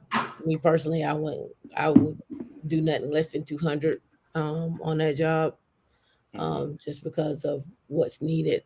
So Um, I guess my question is, how do I get there? Like if I'm just learning basic cloud and this is my target position mhm.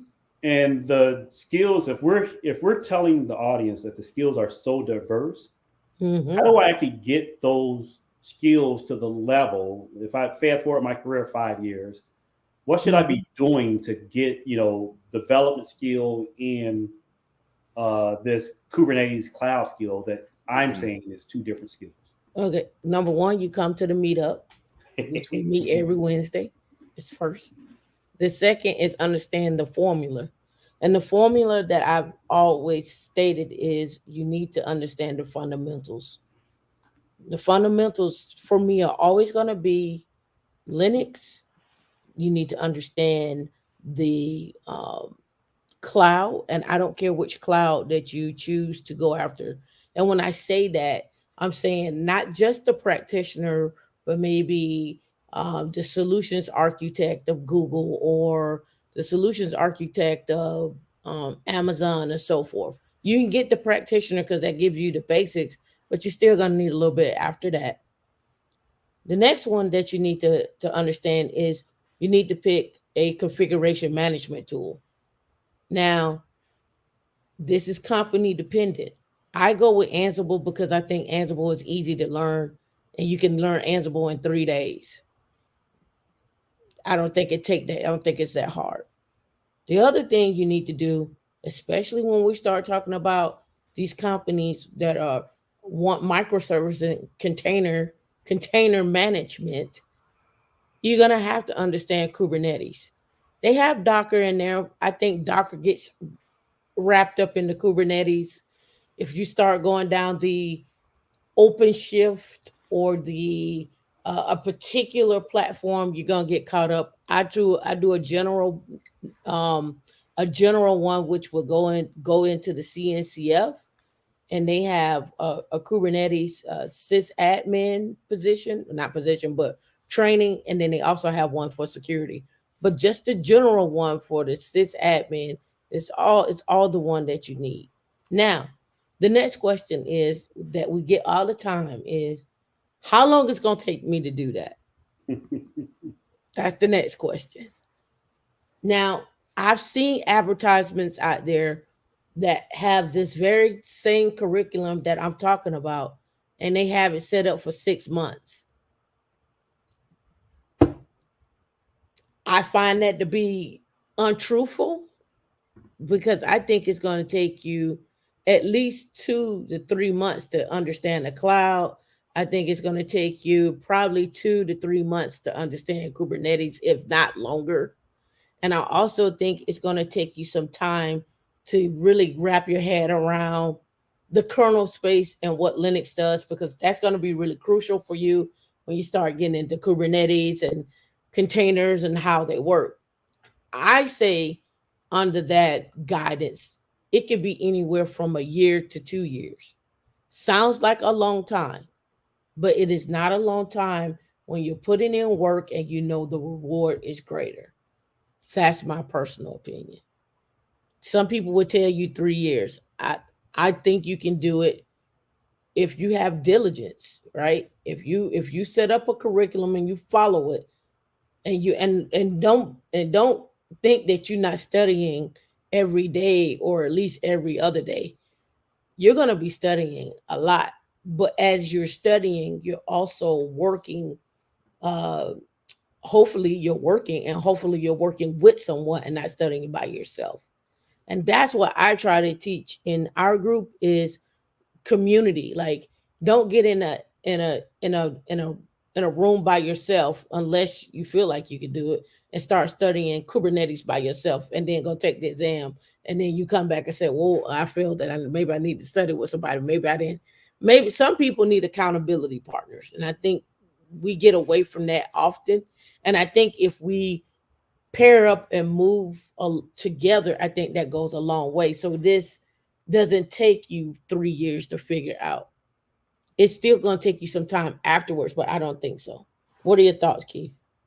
Yeah, I love that. I love that advice. I can draw parallels to this. When I first started my career, it was back in my day. It was the MCSE or this Novell CNE. Get your Novell CNE, your MCSE, and make $100,000. These boot camps basically have recreated themselves every IT generation, and the what they're saying isn't a lie, in that if you get the certifications along with experience, you'll get the money. What is a lie is that you can do all of this in 6 months. The scale, like the information is the information. The time that it takes you to absorb that information and apply it, I would I would compare it like the amount of knowledge to an associate's degree. And if you think you can do an associate's degree, compress it into 6 months, you are the one that this is targeted for. Mm-hmm. If you think that it's an associate's degree is appropriately positioned for 2 years, then great, that's for you.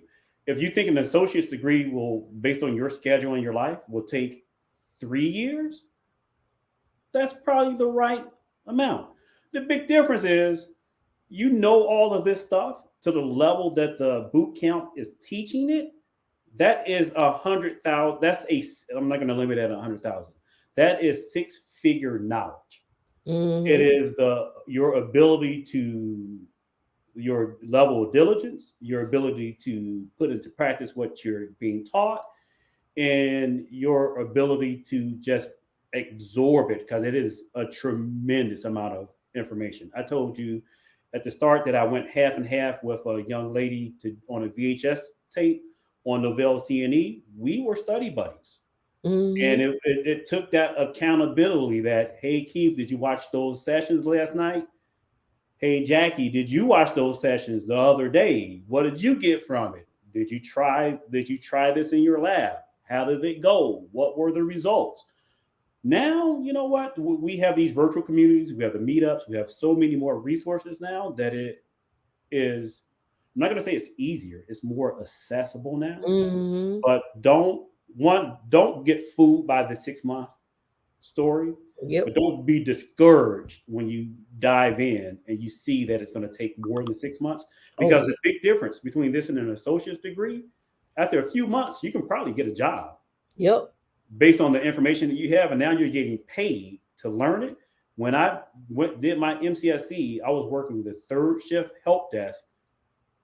I got 3 calls a night, and I was just chewing through MCSE books, just chewing through them, and using the resources of the company that I worked with to get to learn the stuff. Yep. And that's the other thing too that I want people to understand. Like, it's really depending on your knowledge and your time for this information.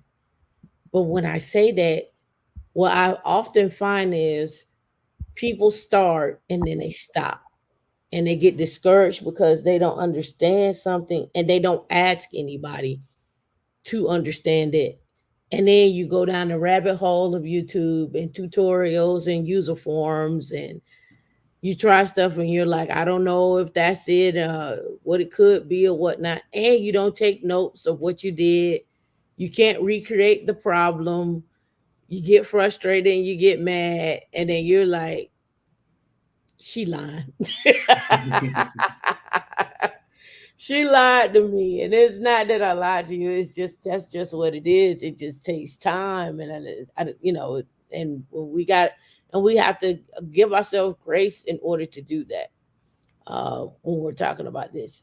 So the numbers that we've been talking about, are the 200 to 550, 750. Um, I've shown the 1 million to 2 million. The question is, when do you start? That's the question I have. D, when do people start? When should they start? Now it's never too late to start. It's never too late to start. You can start anytime you need to. However, when you start, you need to write it down. Like, you need to have your journal, your notebook. Like, you really have to have realistic goals based on the time that you have in your life. Tam is a mind map fanatic. I did a mind map of myself and it shut me down. I was like, that's a lot. Like, you have to physically see what you have going on in your life in order to fit things in. And because people are so in a race with themselves, because it's really not about anybody, it's yourself, that this is a marathon. This industry is a marathon. You're not going to learn Linux, cloud, security, Python, Kubernetes, and that's going to be it for the rest of your career. It's going to be a continual learning process. Tech moves, skills move, you move. What you want to do in tech will change. And so when you get your mental together as far as what is this going to take to get you there, I think the road becomes easier, but it's never too late to start. Yep. And the other part too that I want to add in is I see engineering Canada was trolling talking about he wanted now. He's a troll. You know he over there trolling. I need my uh, ends now. Cut and I the and check. I, and I get it. Everybody wants it now, but the question is, what are you gonna do to get there, right? What is it that you're gonna do to get there? So again, so I start with the basics, right? Basics, Linux, you know, cloud, and then go from there. Like we're just talking about the basics. And so when you do all the basics, you're gonna have a solid foundation to build upon, right? And I said it on the last show. Uh, I don't know where when I'm never not gonna use my Linux skills and troubleshooting skills and understanding the basis of cloud. Like if worst case scenario, if something was to happen, I could be like, okay, well, I just take this job to do the basics. That's paying 100,000 to do the basics. Uh, Woe is me. I'm so lost without it. Right? Like that's not a bad thing that if you had to fall back to that, right? Depending on your debt and so forth. But again, that's just what it is. When you're talking about computer networking, I'm assuming you're either talking about Cisco or you're talking about DNS, but um, Cisco networking even falls under Ansible. Networking and automation still falls under that, right? You're still gonna fall into the guides of, okay, well, I have a rack of switches. How do I secure them? How do I update the firmware? How do I update the iOS on it? Um, you're still gonna fall into that automation situation with that. Um, you're still gonna. I would look at Cisco DevNet if that's something you're interested in. I will also look at the different vendors from your WatchGuard to Dell to HP. They all have their own routers, their own switches. It depends on what you're looking at to do with that. And then there's also networking in the cloud, and then networking on prem, and then networking with Docker containers and networking inside of Kubernetes and compliance and so forth. Right, like the list goes on. But when you say what about computer networking, that opens up the door for a lot of this and this and this and this and this and this, right? So that's the goal there. For this position for Sophos, he's looking for 6 people for that position. So 6 people for Sophos, 3 people for the Melbourne location, one person for the actual location over in for HashiCorp, and then there was one other place that I've mentioned as well too. And again, I've already talked about the skills that you need for it. There is one other set of skills that one other job that I wanted to mention, and that's working with me. Um, and all the skills that you saw on here are gonna be the same minus the Azure stuff. Um, but everything else is pretty much the same. Add JFrog, add GitLab, and add Terraform Enterprise or Terraform Cloud. Same thing for that, right? But it's in Colorado, and we need like 4 to 6 people, right? So I've just mentioned probably like 15 jobs. I actually have 30 more that people have reached out to me and they're looking for people for, and they're all in the DevSecOps range or management. If not management, blockchain. Um, if not blockchain, quant developers. If not quant developers, embedded developers as well too. And again, you saw the ranges, right? So the question is, who's going to apply? If you have resumes and so forth, you can find us in Slack. You can send me your resume for either of the positions that were open that you saw on this space, and then I'll make sure they go to the right people.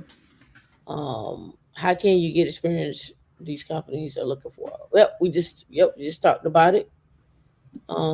Tam, what do you say? It say, I appreciate your information, providing this information. You're welcome. Ability to teach yourself. Yep.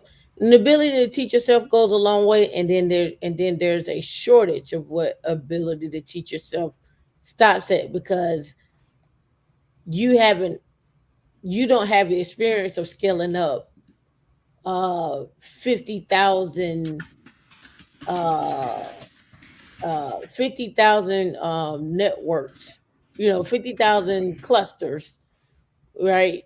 Because that's just not the traffic that you see. And mom probably can't afford it either, right? Because of the cost.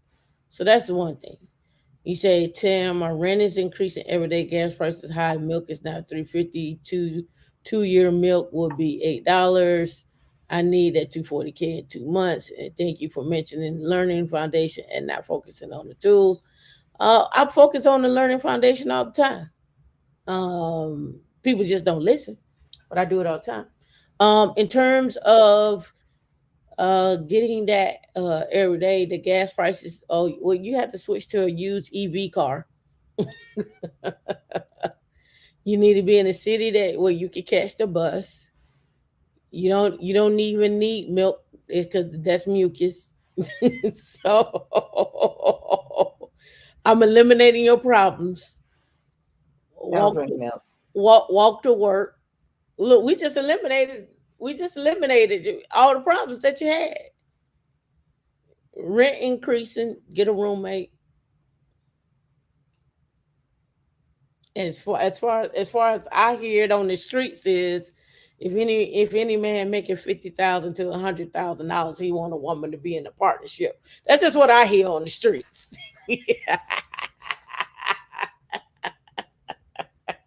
Look at D. This is what I hear on the streets. That's just what I hear on the streets. But yes, these are things that you can do in order to get there. Uh, yep. You discover that you don't like stuff, right? That's the beauty of it all to me. For everything is you discover uh, that you don't like stuff, and it's no fun or whatnot. Oh, I want to say shout out to Max and CTO Advisor for coming up. We appreciate you all for coming up. We appreciate you there. D, you got anything else? I think you pretty much covered it, my G. Can men join the Women in Linux program? Yeah, Somebody help Kite to surf out. yeah, you can. This is a welcoming space. Sound like somebody was trying to get in the door. Um, like and subscribe if you haven't liked and subscribed. Our meetups are Wednesday at 8 p.m. Eastern Standard Time. Go ahead and sign up at meetup.com. That way you can get notifications when events are happening. If events have been rescheduled or they being canceled, go ahead and sign up to meetup.com. Let's see. Our one-on-one calendar is open for one-on-one sessions at Calendly. You can go ahead and do that. Slack, I think we talked about at the beginning of the show. We are on social media at Women in Linux. So that is Facebook, Instagram, Twitter, LinkedIn, Clubhouse. and some other stuff. Clubhouse, Outhouse, Schoolhouse. We Women in Linux. Other than that, our super chat is back up. You excited? I'm excited. I just did our address verification, so I'm excited. So our last show we did get about $5, so our super chat is back in business. So we are a nonprofit. So donations of monetary donations, time, and energy and effort are always appreciated. Yep. And two, don't be afraid to ask your questions or come up and ask your questions because it's important. Oh, check this out. Let me share my screen again. There is a DevOps roadmap. I'm gonna reshare it on my LinkedIn real quick. Let me reshare that real quick. But there's a new DevOps roadmap out there. Let me blow it up. Oh, it's only blowing up on the right. Don't blow up this one. But there's a DevOps roadmap out there. You can go check it out. They don't have a link to it, but it's just cool to see that, again, DevOps touches so many things, DevOps and crypto and so many other different things. So um there you go, there you have it. So when I talk about like DevSecOps and blockchain,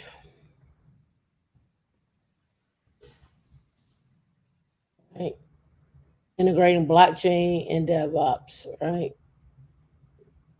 Again, why blockchain is needed in DevOps. Like these are things that are themes that you're gonna see. This goes back all the way to 2018, right?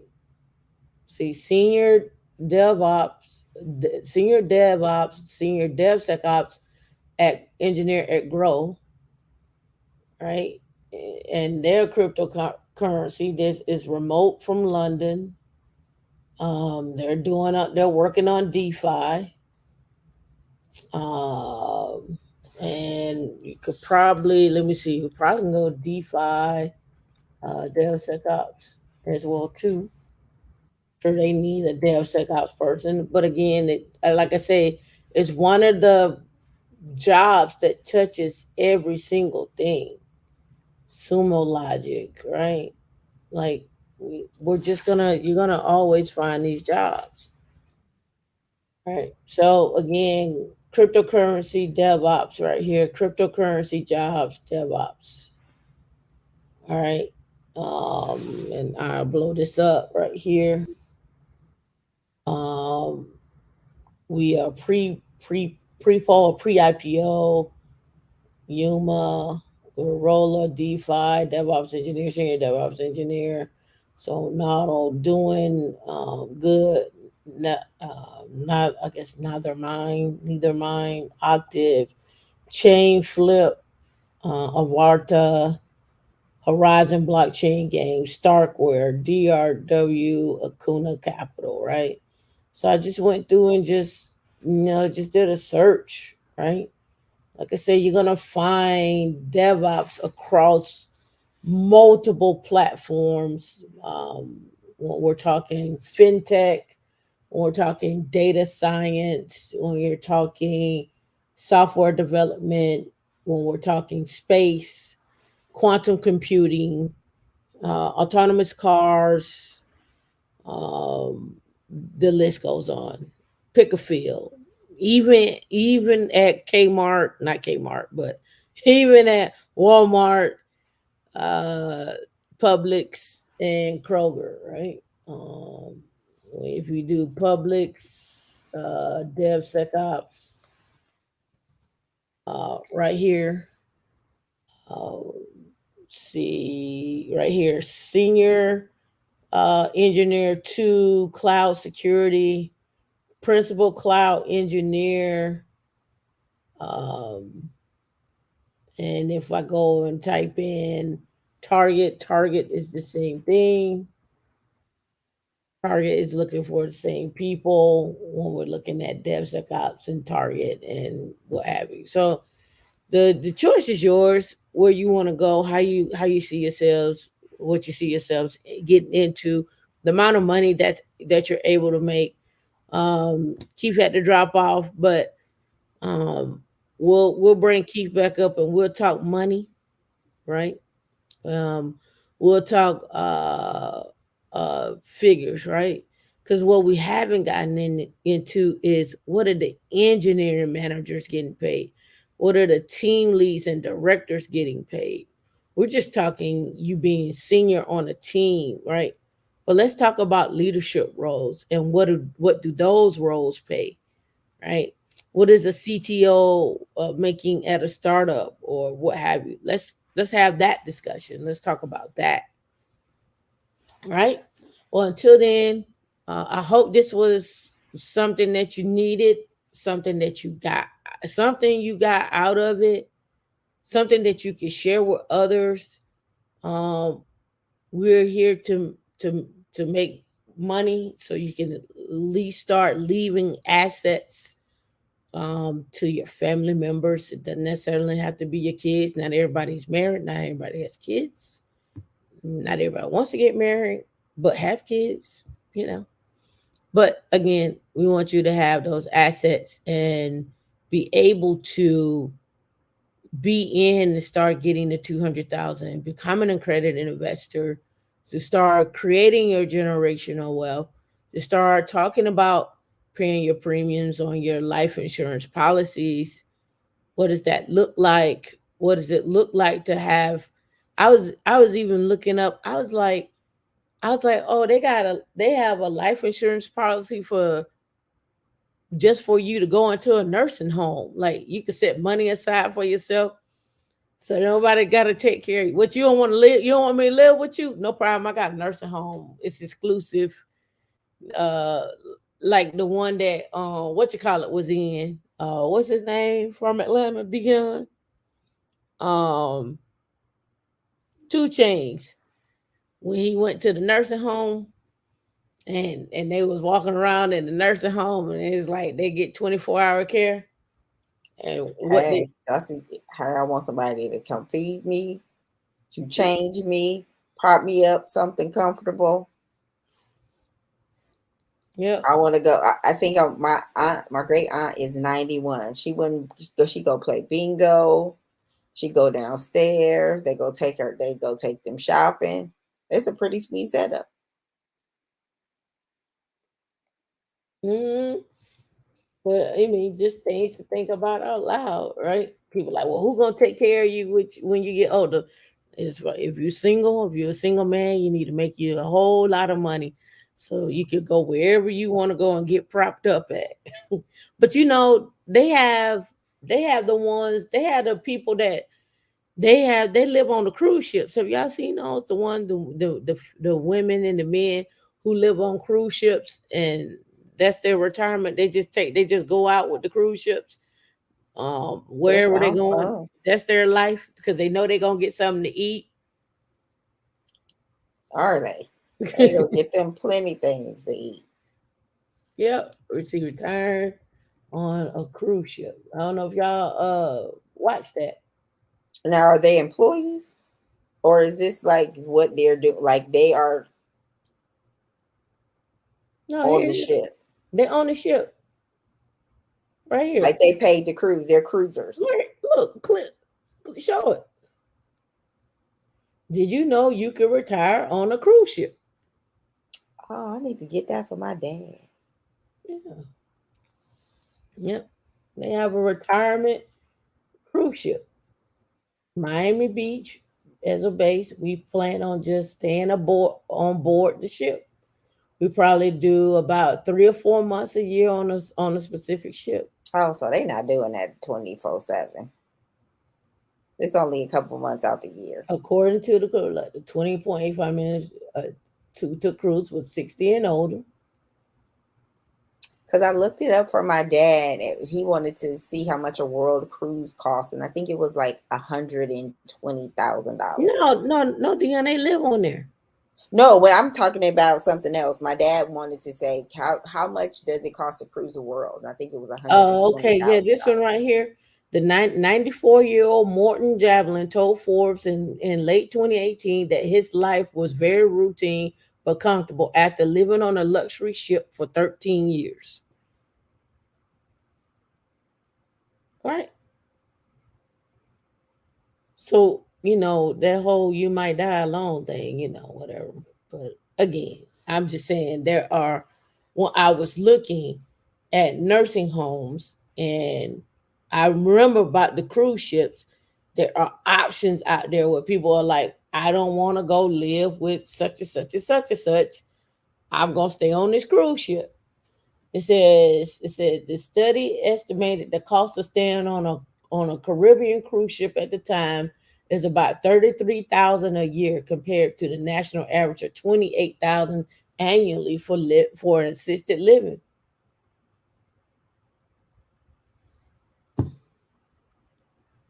Right here on the Viking Sun, 54 people are sailing on a full 245-day world cruise that visits 111 stops on 6 continents. Nearly 100 people are taking an entire 146-day voyage around the world on the Seaborn Soldier. 245 days. You get off and come back and go to your little whatever you go for, what, whatever, what, 7 days they need a break or whatnot. You go somewhere or whatnot. What do you do? Go to an Airbnb for 7 days? Hire you somebody? Yeah, it's a whole show about it. Oh, I Right? gotta go watch it. I Yeah. know they over. I know those old folks be cutting up. Yeah, they got it. They got steady food. Somebody come to change their stuff. Somebody come to check on them. It's better than a nursing home, It's actually, better if you think about it. than a nursing home. They Because out my to aunt, she's sea. in a facility, but she lives independently. So she has her own apartment. It's a 1 bedroom apartment, but they have a refrigerator, but they can't have a stove. They get breakfast, lunch, and dinner. They come down to the I guess the where they have the dinner at, the dining hall or whatever. But she always talks about the food not being that good. I'm like, Well, they got multiple kitchens on the cruise ship. I know. I think I might not want to do that if I didn't get so seasick. I'm gonna think about that.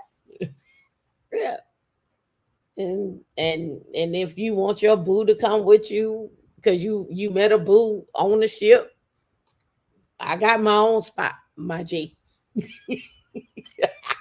I wonder how big you can get your room. I don't know. I don't know. That is definitely interesting. I Yeah. need more info. Yeah. So just some things to think about while you're thinking about it. Now, should I go create my own little liner, my own little retirement liner, where you can come and cruise around the world? My own. Is it any black owned cruise ships? I think so. Black owned cruise line. Oh, here we go. Meet the founder of the world's first black owned cruise line.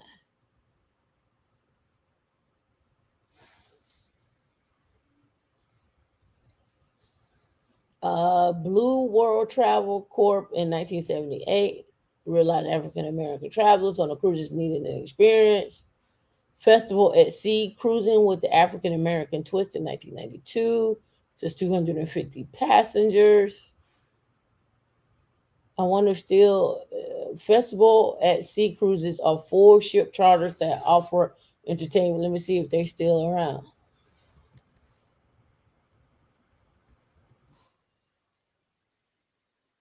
30th anniversary. They still around. Leaving out of What Fort does the boat Lauderdale. look like? Huh? What does the boat look like? Look, look. I don't like how you said that. Why? I want to see what the boat Because the look way like. you said it was, what does the boat look like? That's not how I said it. Yes, it is. Um,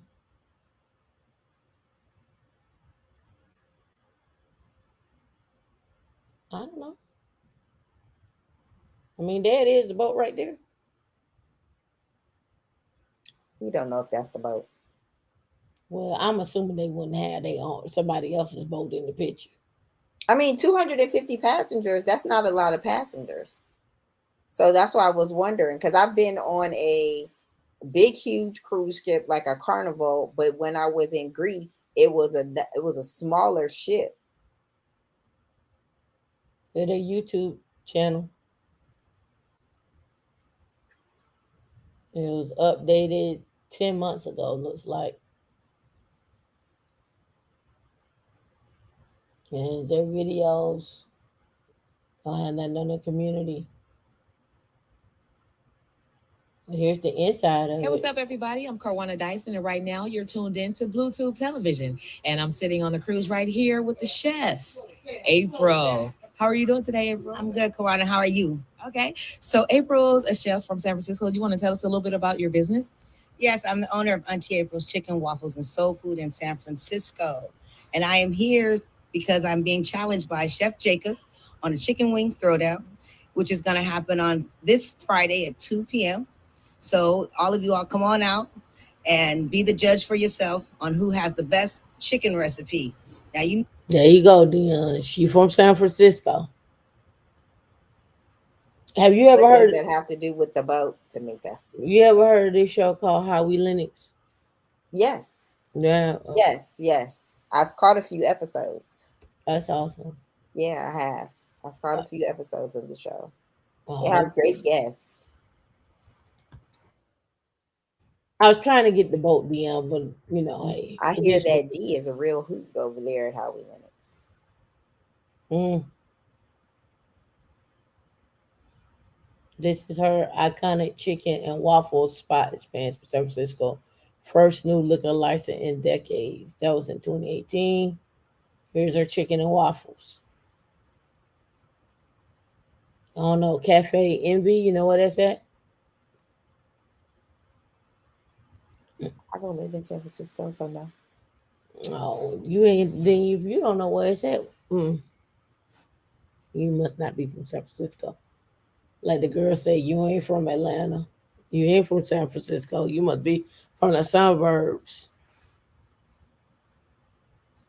It's time to feed you. You It's must be about that time. you must be from the suburbs. It's about that time. You must be from the suburbs. I guess I'll find the boat myself.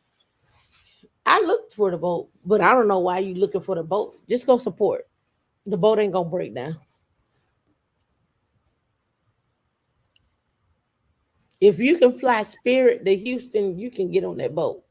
Who flew Spirit to Houston? You did When? for the Super Bowl. How long ago was that? It don't matter. It was when the Falcons went. Hey, I know you the flew. Falcons lost. At least we went. Again, I don't want to have this conversation with you either. You're a Falcons fan. It's okay. All right, people. It's been real. We're gonna get all 12 D's up out of here so she can recuperate. One of them need a nap. All right. We'll catch y'all next week. Don't forget 200K on your way.